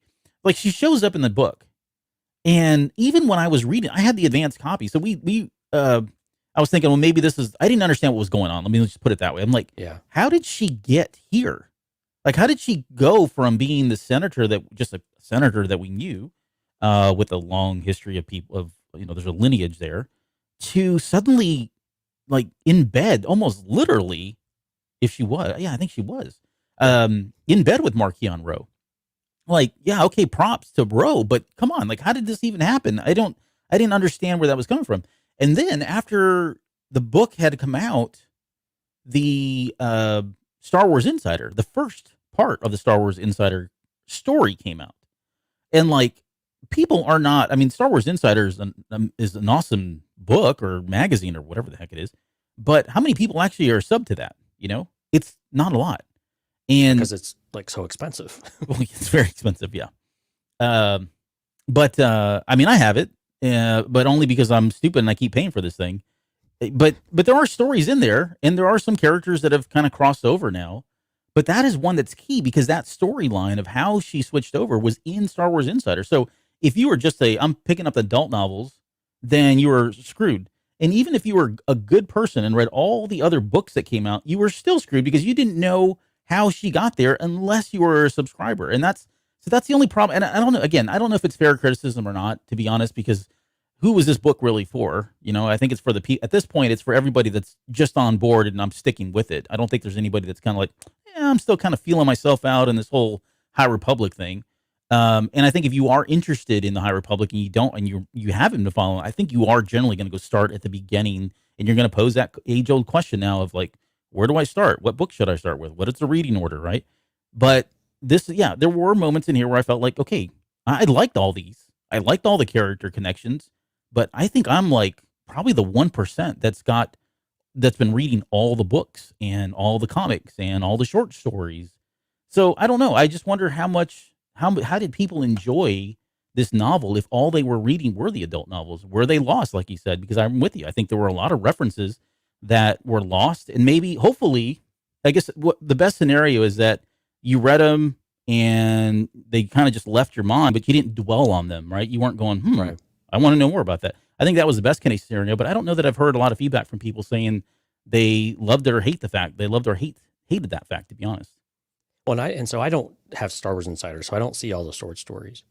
And so when your Star Wars showed up, I was very taken aback. I was confused because before we knew that Markion had a mole in the Senator in Lena So's kind of vicinity, right? Mm-hmm. But it was an aide, right? I think it was one of right. the aides. It wasn't a senator, right? God, it wasn't a senator, no. Right. And so if you didn't read Out of the Shadows, you didn't even know that there was any kind of weird conflict with Staros and the Jedi or anybody else. In that book, you get an idea there's tension and she's up to something, but I don't think they really clarify that or resolve any of that to where you get to this book and all of a sudden she's, basically trying to sow the doom of the Jedi and of the Republic as a senator. Why would a senator do this? I don't, some things are just, they kind of make you shake your head and you're unsure about, but that was one thing I was very taken aback because I'm glad you said there's a short story. I need to go read this, I guess, to see what that's all about because I was lost. I was like, okay, I guess she doesn't like how things are going and she's going to do it herself. But maybe you can just give us a really quick high level overview of it to pull the pieces together for me. Well, I'm going to kick you in the nads real quick because the first story came out after the book was released, and then you had to wait until like last week, I think, before part 2 came out. So I haven't even read the second story yet. I don't even know exactly. I just know that Who was wrote the short stories. I think it was Justina Ireland on these. Okay, if I'm not mistaken. I could be wrong, but I think it was. I think that Justina sounds right. Yeah. But yeah, we just got the most recent issue, at least digitally. Now, if you're a subscriber like to the physical copies, where the real money's at, those they generally come in a little bit earlier. But again, like who's buying who's getting the physical copies these days? And it's a very, very small niche group of people, honestly. Would you say that piece is selling, but who's buying? Who's buying? There you go.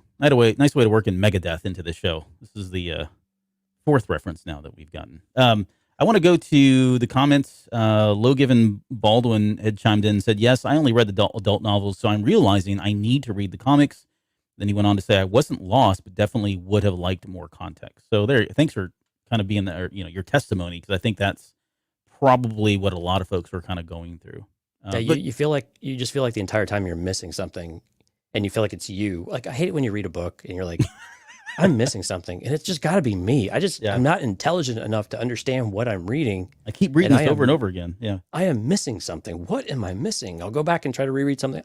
And it's just not there. And it's backstory that they'll fill in later, or that they just leave you kind of hanging on. But this seemed pretty critical, so I'm glad that they're at least fleshing that story out a little bit. But man, it was a bit taken aback that a senator, and then the senator again, the way that she was written. She was very meek, in my opinion. Like, what's her angle is what I want to know, too. Yeah, exactly. I mean, yeah, the whole reasoning behind this is just unclear and makes very little sense. And she really just seems like an infatuated schoolgirl. Mm-hmm.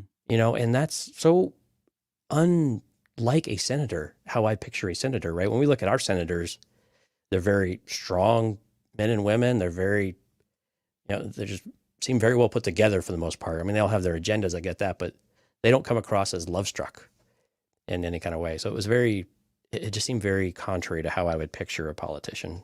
Yeah. Especially with how much she stood up to Stellan Geos and Out of the Shadows. So I'll quit harping on it, but I mean, it's really difficult when you read a book and you feel like you're lost. Like, I don't understand why I'm reading this. Now, granted, Claudia Gray got us past all that pretty quickly, Right. to where you could just enjoy the story, but it's always lingering in the back of your head. Like, what did I miss? Yeah. Yeah. Let's see. So I'm trying to go through the stuff that kind of fell short. So the one thing, so I think we talked about the characters now at least, and that was really my only gripe was Nan and what's her name? My goodness, Yarrow. Chansey. Yeah. But so the other thing that I had, and I don't. I'm gonna be sensitive here about this because this book felt a little constrained for me. Like, again, I enjoyed the book. You definitely need to go read it. It's awesome. I really loved it, but I wanted more of this sprawling kind of like storyline, kind of like we had in The Rising Storm in Light of the Jedi, where it felt larger, more on a galactic scale. To me, this felt like a more like a revved up version of Into the Dark. Right, we're on a space station. It was similar in that regard. We never really left the space station, and we didn't really get to see a lot of the space station. Honestly, like Starlight, like this story primarily takes place in 3 or 4 locations for the most part. Right. We didn't really get to understand the intricacies of it or get to see a lot of the pieces of it, and that's fine. I mean, I'm not saying we had to have that, but and to kind of counter myself, I was thinking, so in every one of the movies, for the most part, we had this really grandioso kind of story being told. Maybe with the exception of Return of the Jedi, I was trying to think, like, I think Last Jedi was pretty narrow. In scope too. Yeah. It just there was something about it that didn't feel like I don't know. I can't think of the word. It didn't feel like a galactic war. Like it just felt like we were so focused on this space station that we didn't really get to see. So it felt a little claustrophobic in that regard. Right. And by the end of it, and because they had already shown us what was going to happen, right, with the posters and all of that, like a part of me would have felt better, I think, if they had not shown that and I had read the book and because even until they did that, we were still wondering, what is the fallen star? Like, what is it? Is it a person? Is it Starlight Beacon? We didn't know. I think that would have probably worked better for me. But because they did show it, then I was like, okay, well, now the focus is not on what's going to happen. The focus primarily on what's going or how it, or what happened, but how it happened, right? How did we get there? And I thought there were moments, and we had the sense of dread with the Rathgars. Of course, the Nihil were kind of running around trying to mess things up. We had the levelers in there. There's moments when the ship starts getting torn apart, so there was all that. And then we just kind of had this overall sense of dread coming from the Jedi the entire time, and them feeling disconnected with the Force and things not right. They all could sense it. They could all feel it. And we got a really good example of this when, was it Bell? I think when he actually left, he was like, he felt like this relief of like, right, whoa, I know I'm no longer on there and things were really going bad. So the sense of dread was there, but again, I'm going to go back to where I said maybe my expectations were too high because of kind of felt like Apollo Titanic. 13. I was trying to figure out what it felt like. It felt kind of like Apollo 13. Oh, yeah, a little bit. Yep. It did. I don't. For me, I think where I'm saying is it fell short is it felt too confined, and I think the confinement would have been fine had it been offset with more dread, more things going wrong. Right? There wasn't enough for me to kind of offset that, and I hope I'm making sense. I hope I'm not. No, I don't think I am, but no, I think you are. So when we know the space station is going to get destroyed, we know one or more are going to die. It puts a lot of emphasis on every moment that gets you to those moments. Mm-hmm. And each one of those has to be really, they have to feel significant almost. And it's a really difficult feat to accomplish, especially if you're focused in on those stories at a very close view. You've really got the microscope on them to where that you really have to feel that. Now, I think she was very successful, especially when it came to levelers and just the dread that came with the levelers, because I felt like it was always there.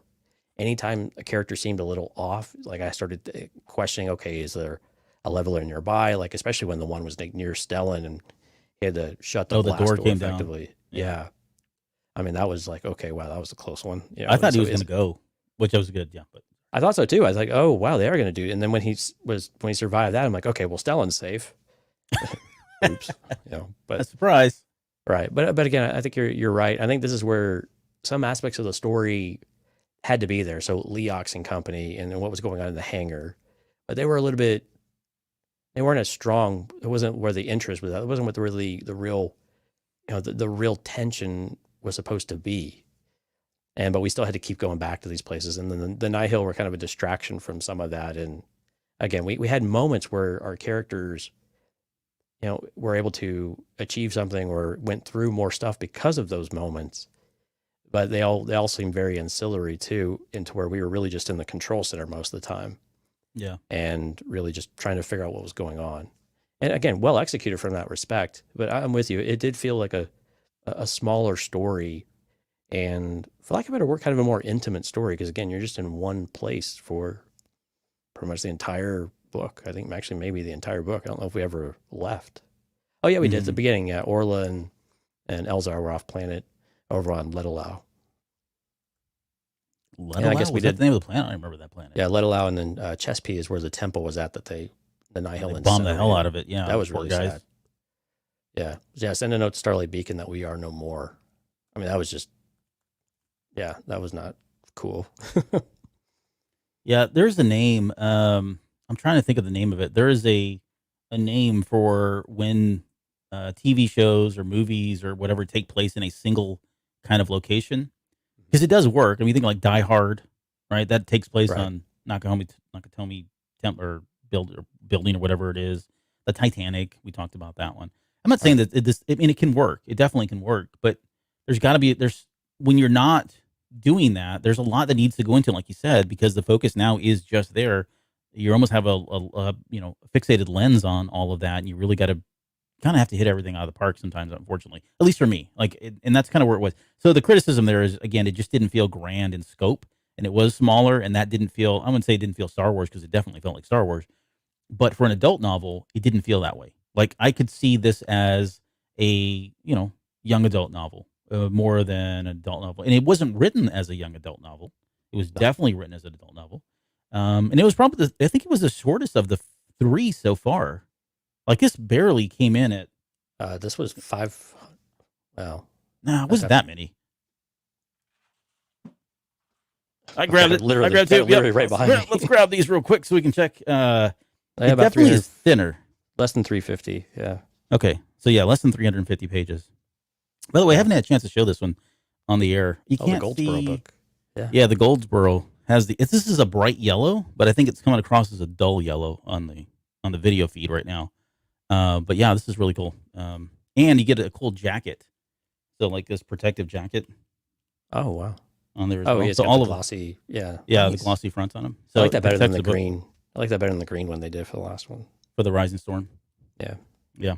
But anyway, so yeah, I think some of it was like, so they would go back to talk with Lena So just 2 or 3 times, I think, and they did a little bit on the planet of Irem with Queen Thandeka and her wife, the other queen, but we didn't really ever get a whole lot of sense of how the galaxy was viewing what was going on. It was talked about, but we didn't really feel. I didn't feel it of how the galaxy would actually be interpreting what they were seeing, and they. It seems like this would be a really significant moment for everybody that's part of the Republic. Mm-hmm. And now there was a couple of moments where they had these leaning on, well, we really are all the Republic because we all share in this pain, and we all, what was going on in Irem, they all, cared about that, and the way that the Jedi were able to, somewhat fix the desalinization plant, using the Force and kind of writing it on the moors or whatever. Those were important, but again, it didn't really, and they give you kind of signs of hope in some ways, but I think without that perspective, that outside the external perspective besides Marchion Ro, it's really difficult to pull yourself out of what was going on at a very, very low level and actually understand the impact and the fallout, which again would presumably come later that we're not going to get for over a year. And because all of the other books are all leading up to Fallen Star in this wave. And all the comics are the same way. There's nothing that goes after Fallen Star, I believe. I think everything ends right before Fallen Star or as Fallen Star is going on. So there's really nothing after Fallen Star. Which is... Something? Well, I think at all. I mean, High Republic Adventures is done. High Republic, I think, is done at issue 15. Yeah. And the Midnight Horizon and... but phase 3, though, I think we're assuming. Well, phase 3. But right. But not for another year plus. Sure, right? sure. This is like a year and a half away. Yeah. Almost 2, before we get anything for phase 3. So it's a very long time to not have any kind of sense of the fallout. The term that I was looking it up, the term is called a chamber film or a chamber piece or a chamber drama, where the events of something take place in a very confined space or one location. So now that we've got that out of the way, okay. So that was right, that was important. Thank you. Yeah, it was driving me nuts. You wouldn't even know right now. Let's see. So the other, I guess, I talked about the chamber piece of it all. Avar Chris. That's a personal problem with me. Because I don't know. I mean, we didn't get her in. I don't know. I don't know how I feel about this decision. Like, on one hand, I like it. On one hand, I don't. If you're an Avar Chris fan and you're wondering where the heck she is, go read the comics. Like, there's a lot of Avar Chris in the comic books, in the main title of the High Republic comic. And because we got so much of her in Light of the Jedi, and then we got nothing in Rising Storm, very little in the Rising Storm. We got very little in this one until the very end. And even then, it was like, oh, she's here. And you're like, oh, hallelujah. She's finally made it to Starlight Beacon. I can't wait to see how she's going to jack these guys up. And then she disappears, right? The ship separates and we don't know. And then that whole part of that story doesn't come back until the comic. It's kind of like what you were saying, right? They were kind of working in tandem. Right. I think part of the problem too was the comics are still coming out. Like, it feels like the story that we were given, almost 2 months ago. When did that comic come out? It was like 2 weeks ago? Or was it the last issue? Last issue hasn't come out yet. No, I meant like the last issue was the first one that kind of talked about where they were, I guess, and what was going on there in that moment. Yeah, issue 14 really, bumped really up close to when Avar started going back to Starlight Beacon. Yeah. Starlight Beacon, yeah. So it felt like the comic, I don't know if the comic was delayed, but there have been some printing, some distribution and printing issues, yeah. Yeah, so some of that was kind of factoring. But I guess my point was, Avar Chris is somebody that I think a lot of people continue to say, I really want to see her more. And people are very quick to go, oh, well, just go read the comics. But, okay, yeah, but I the comics are great. I actually like them, but I want to read about her. I want her to be in these adult novels as one of the firebrands, as one of the main 3 characters, because we had her in Light of the Jedi. We were teased. And I wonder how much of it is kind of like the Yoda effect, like we've talked about, where... And ironically, we got something with Yoda that we've been looking forward to for a while. Yes. But we haven't come back to Avar in that kind of way in the novel. Yeah. But I mean, she is kind of like the Luke. She is the Yoda, right? You put her in, once she's in there, she is so powerful that you really kind of have to figure, like, she can start jacking with the story, if you will. I mean, you got to challenge them in some way. So some of that is probably I think but got that now, though, with the levelers. I think we right, finally a neutralizing effect with her. Yep. Exactly. Yeah. Yeah. I agree. I think this is where and we've talked about it a few times with High Republic in general, just the strategy. Is this something that works? And is this, going across the different mediums? And you're right, there's a huge difference between a 32-page comic that comes out once a month or every other week or whatever it is, compared to a 350-page book where you can spend a third or more of it dedicated to a character in various ways. Right? I mean, you can literally have a character in over 150 pages of this book and learn so much within the context of that in one sitting effectively, or in one piece of work, rather than having to wait months for what would equate to really, maybe a dozen pages every month. The scale is just not there. There's only so much you can do within it. Yeah, I mean, the mediums are supposed to be a completely different way of storytelling. But you're right. I mean, it's different when you spend so much time with a character and they kind of disappear and you got to go find out the other adventures in the background. which I would argue the story that they told in High Republic comics has been an important one to tell. And it wrapped up a lot. I mean, and that's the thing that's kind of frustrating with the Drengir, right? Is if we kind of pull back and look at Phase 1, which we're doing with some friends of ours here soon. When you look at that, the Drengir were like just completely dropped, unless you read the comics, and they were pretty important in that. But otherwise, you just feel like, okay, well, they're gone, I guess. Nothing happened. It kind of feels like that with Avar. Yeah. Yeah. And in what books did we get them in? And they were Into the Dark. They didn't really show up for the most part in Rising Storm. They showed up in Rising Storm. They were referenced, but they were in Race to Crash Point Tower. So yeah, I mean, to your point, it's like, yeah, okay, so what? Like they were, and to be fair, I mean, maybe the jury's still out. We don't. Although I know they were on Starlight Beacon, though, I think too, weren't they? Didn't they put them at the bottom of Starlight Beacon? Oh no, they were inside the hut, but that was in the comic. No, well, no, not that. I meant like when they captured them, they went somewhere and they like put them in that, when Avar put them in that whole state of sleeping mode again.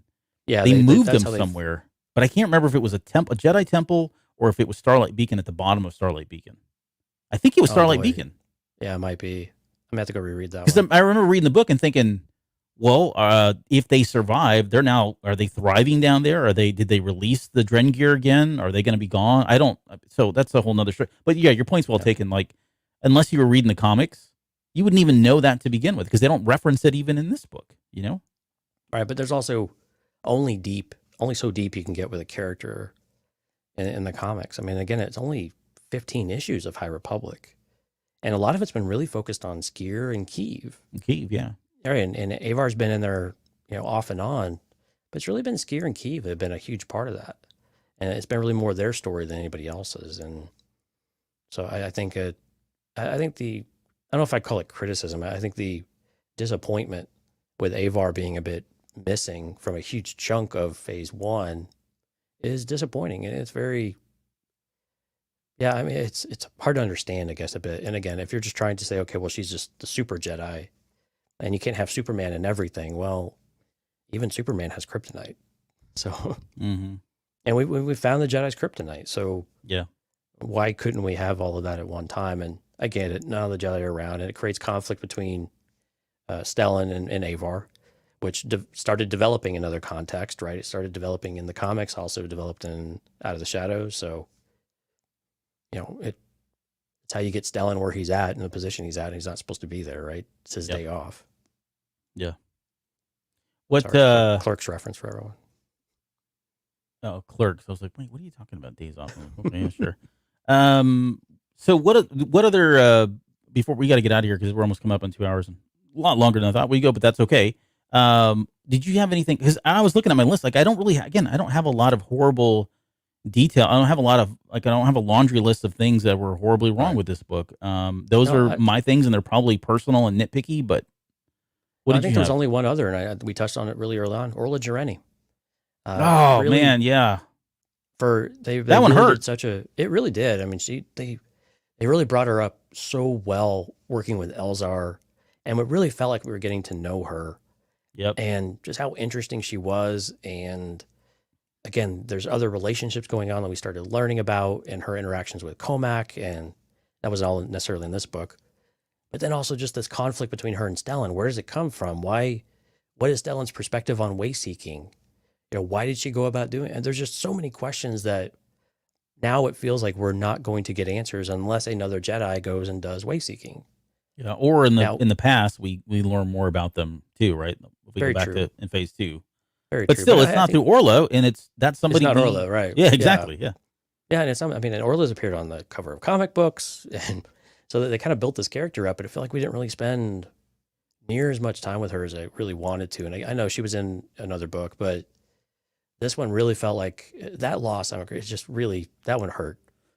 It hurt a lot. And I know it hurt Elzar a lot, and that was the point. Yeah. And now he's lost both of his pole stars, if you will. Mm-hmm. He lost the pole star with Stellan, but he also missed the grounding point that was Orla, of what he felt like he needed, especially as he was recovering from the events of Rising Storm. And that one really hurt, because the character, I think I really started to like her a lot. I liked her attitude. I liked the way that she was able to keep other characters in check and really be that counterbalance to Stellan, besides it being Elzar, where you still felt that there was a history beside them. But Orlo also was just very direct and to the point. And she's at one point she's basically like, you look like hell. Like you look like death itself. Yeah. And Elzar was taken aback, like, wow, I thought I was direct. I've got nothing on Orla. But again, it just kept building this. There was this backstory that they kept kind of flirting around and didn't find any kind of resolution or really any kind of exploring of that story. And that was just, I was sad, I guess, more than anything. I wasn't necessarily disappointed because, again, it's not necessarily, it doesn't have to be part of the story, but I was just more sad that we weren't going to get it because it sounds like there's a lot of cool stuff within that. And I don't know how that would come out or if it ever will. No, I'm with you on the fact that I wouldn't say I didn't care for her, but she was just kind of there prior to this novel, even, having read about her in some of the other ones. Right. But this was the first one where I was like, wow, it almost felt like I wouldn't say a different character, but we just got to see more of her and we got to understand more of her. And you start to realize like, wow, this is a really cool character. This is great. She's getting her moment. And then, she passed. And so with that, and again, my whole thing about characters is I don't mind if they die. I just don't like them to die in vain. Like I feel like there really needs to be a purpose. So I'm hoping that now that Elzar Mann has lost two important people in his life, we're going to see something come of that, good or bad. Like I'm fine if it's a horrible thing too. In fact, I probably would appreciate that more.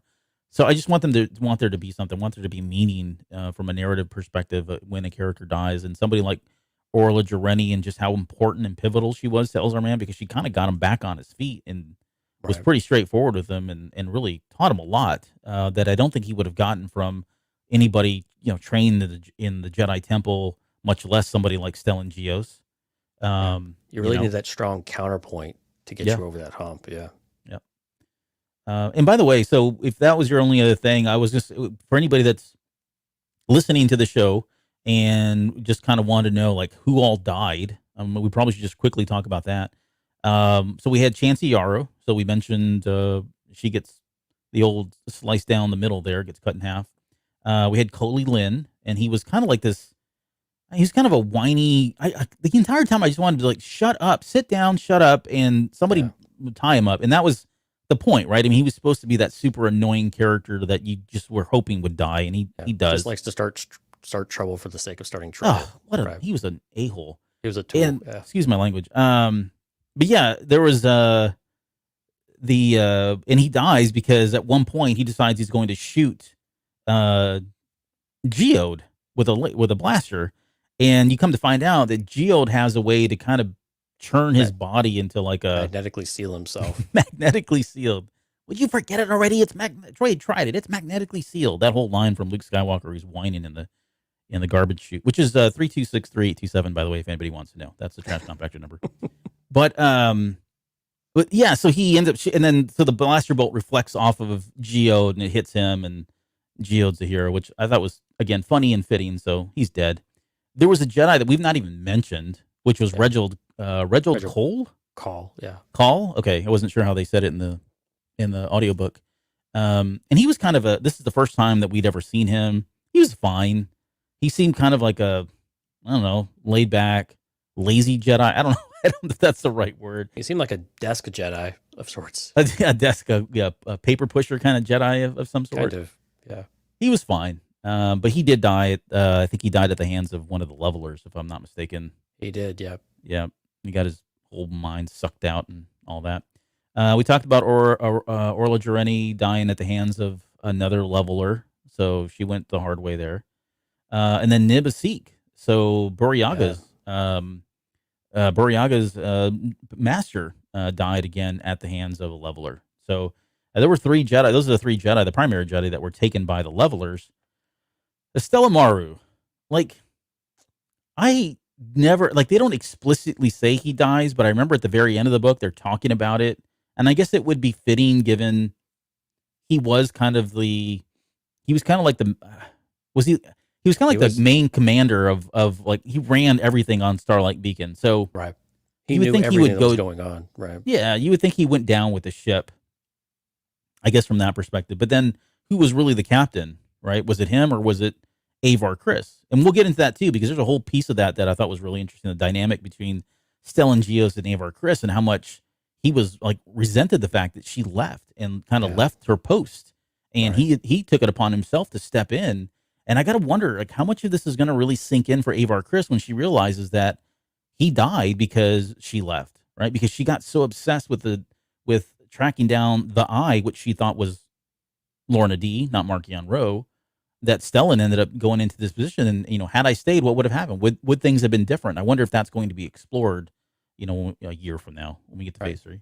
She didn't necessarily agree with him when they were arguing either. Oh, yeah. No, they had some good fights. Like, there was some good conflict that was going on there, which I think we needed too, because sometimes it gets too goody two-shoes with the High Republic. Right. But yeah, so Stella Maru, I guess he's dead, and I think that's fine. I really enjoyed him, but mostly from the comics. And again, that's a character that in the comic book, he pops up every once in a while. But in the books, I think they've only mentioned him once. I think it was in either Light of the Jedi or the Rising Storm. Maybe he was in both, but it was a very, very small amount. You didn't know anything about him. Right? And he was in both sets of comics, both the High Republic Adventures and the main flagship. Yeah. Yep. And then we had the Nihil, Cal, Lilo, and Warrera. Yeah. I don't know. They were fine. They served they were going to die anyways, and they were happy about it.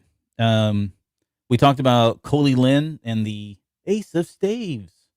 And Coley Lynn was Buryaga. We don't know about Buryaga yet. Yeah, and Buryaga is the last one, I guess. Sorry. Well, and again, Buckets of Blood. Well, not from this book, but the comic. Not from this book, right? Yeah. But another Jedi that we don't know the fate of. Yeah, I like when they call him Master Buckets. By the way, Master Buckets is great. Master Buckets. Mr. Bucket. That's for my brother who just showed up. Yeah, Alex says, "Hi everyone. What did I miss? I guess we can start over." Yeah, let's start. We'll go ahead and restart the whole show for you, dude. I don't think he's even read these books, which is fine, but he'll ask questions about it all day long. But yeah, so Buryaga. That's good because you like to talk all day long. So yeah, I do like really well. It really does. Lauren, I know, said that she doesn't want anything to happen to Bell and Ember, and then same thing with Buryaga. And I know there's a lot of people that really like Buryaga. It's hard not to sympathize with that character, given he is so like empathetic and he connects with people on a very emotional level, even though nobody understands what he's saying. And he's got that awkward, we learned a lot about him in the comics and that sort of in the books, I should say, not comics. Right. We learned a lot about him in the book. So, he disappears fighting Rathars. Yeah, what was it? Did he get sent out into space as well? That's what they meant. Jettisoned? Like, it sounded like they found a way to jettison the Rathars into space, and he was he was part of it, or he was wrapped up in one of the tentacles. That's what it was. Yeah, one was kind of holding him as they did that. So I would say, I don't know how. I mean, the odds are pretty slim, but we got Darth Maul and Spider Legs, so anything's possible. Yeah, Wookiees are hardy stock. Yeah, look at Black Hay. True. Was able to fix his leg in mere seconds. That's right. Pop that ankle back into place. But so that's it. That's the body bag count, the blood count, or death watch if you want to go that route. No pun intended on that one. But that quite a few people, quite a few characters did die. Well, and 3 noteworthy characters, I think. Oh, and Stellan Gios. Sorry. Yeah. I mean, we have with Stellan and Orla Jareni and Nibasik. I mean, Stellan and Nib have been in other material. Orla's been in and out of some of the material as well. So it wasn't inconsequential characters, some things that will reverberate for a while. Although I've been a little disappointed, like some of the, aside from Loden Greatstorm, some of the other deaths in High Republic haven't felt like they've had as much impact or lasting impact. And maybe that's maybe that means they're being good Jedi. They miss their masters, but they grieve and then they kind of move on and accept it. Yeah. But it doesn't seem like they've been, aside from Loden for Bell, they haven't really been felt that deeply until, potentially, these ones, of course, will reverberate for a while. And we don't know, well, I think where we're seeing a lot of the grief and struggle is coming from the younger ones, the younger kids. Yeah. And I want to see Vanessa, like what's going to happen with Vanessa Rowe. Like that's the one I'm really looking forward to, because Vanessa, her master was Stellan Gios. Right. And there is a moment, I think, in this book. Wasn't there a moment in this book where they did call each other? I can't remember now. Or that was in Rising Storm? And Out of the Shadows, he had sent her on a mission. I don't know. I'll tell you, I'm about 70 pages from the end of Mission to Disaster. So I'll see if Vernestra has a touch point there with Stellan, or what happens if she ends up going towards a Starlight Beacon or not. Yeah. Well, either way, she's going to be reeling from his death, and and we saw the same thing. Like, well, we won't see it from Buryaga, but we may at some point. We saw it with Bell, and who else is there? Orla didn't have one. Well, I mean, Elzar will feel that for Orla. Yeah, for sure. And Vitus Comac actually with Orla, because with Midnight Horizon, with Midnight Horizon, he learns of that, and we learn that there's a bit of history there too, and so I won't spoil that one until we get to that book. But yeah, they teased that Midnight Horizon. They did tease that relationship in Out of the Shadows, I think, or was it Into the Dark? Into the Dark, yeah. Into the Dark. Okay, yeah. So yeah, wow, man, yeah. Like the more you think about this, like you really did need to kind of like you didn't have to, but wow, the amount of context it would have helped had you read all these other books. Yeah, I mean, it was bound to happen at some point, right? Sure. I mean, that's you can't fair. You can't have 8 other books going on around your world for over a year. Yeah. And not be able to start leaning on that material for it to actually have any kind of gravity to it, any kind of weight. That emotional connection. I mean, if you don't have that, then it doesn't work. But I think that's the part that's maybe challenging for folks, is that there's a lot of content that they need to then consume to get to that point. Yeah. And that could be a little daunting sometimes. All right. Well, I think we'll leave it there. I think we'll end the show on that note. And again, we've got quite a few more episodes to go. And if you missed the very beginning of the show, just again to recap, we're going to take some of the characters and bundle them up together and do deeper dives into their storylines from the Fallen Star, but we're going to do that on the Patreon.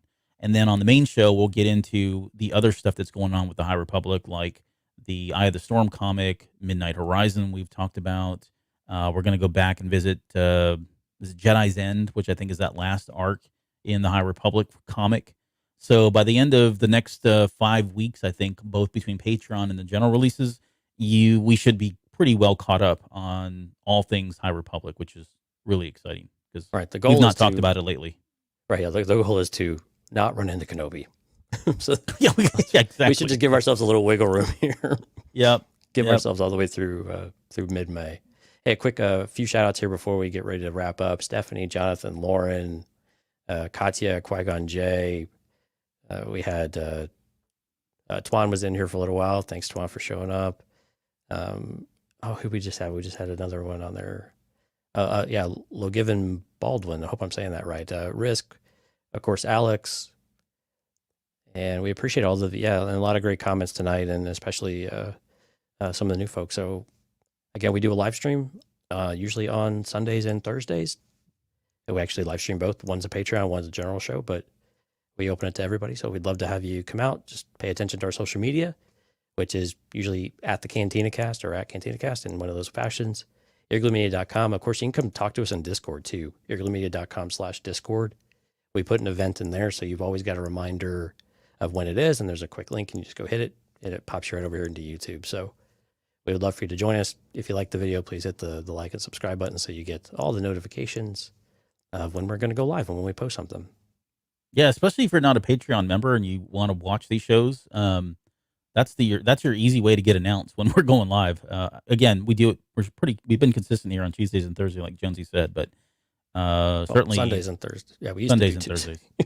It depends. I mean, yeah, we've had to move around because they started adjusting the Disney Plus release schedule to now being Wednesdays instead of Fridays. So it's Yep. Thanks Stick for and move, being man. so Stick and flexible move. with us. That's right. Okay. All right. Any final word? I don't have the new credits updated, by the way. I apologize, but I will with everyone, the new 4 folks to Patreon. So I've got old credits here, but anything before we get out of here? In the name of love, we should take our leave. Oh, look at that. What a master you are. You were able to work in YouTube. You got to put the glasses on. Do you have the glasses? Oh, Can no, you take us down with the glasses? Oh, no, okay, they're in the other room. Well, you gotta leave them wanting more. Okay. Well, again, from all of us everyone. here, including Bono, we'll see you guys next week.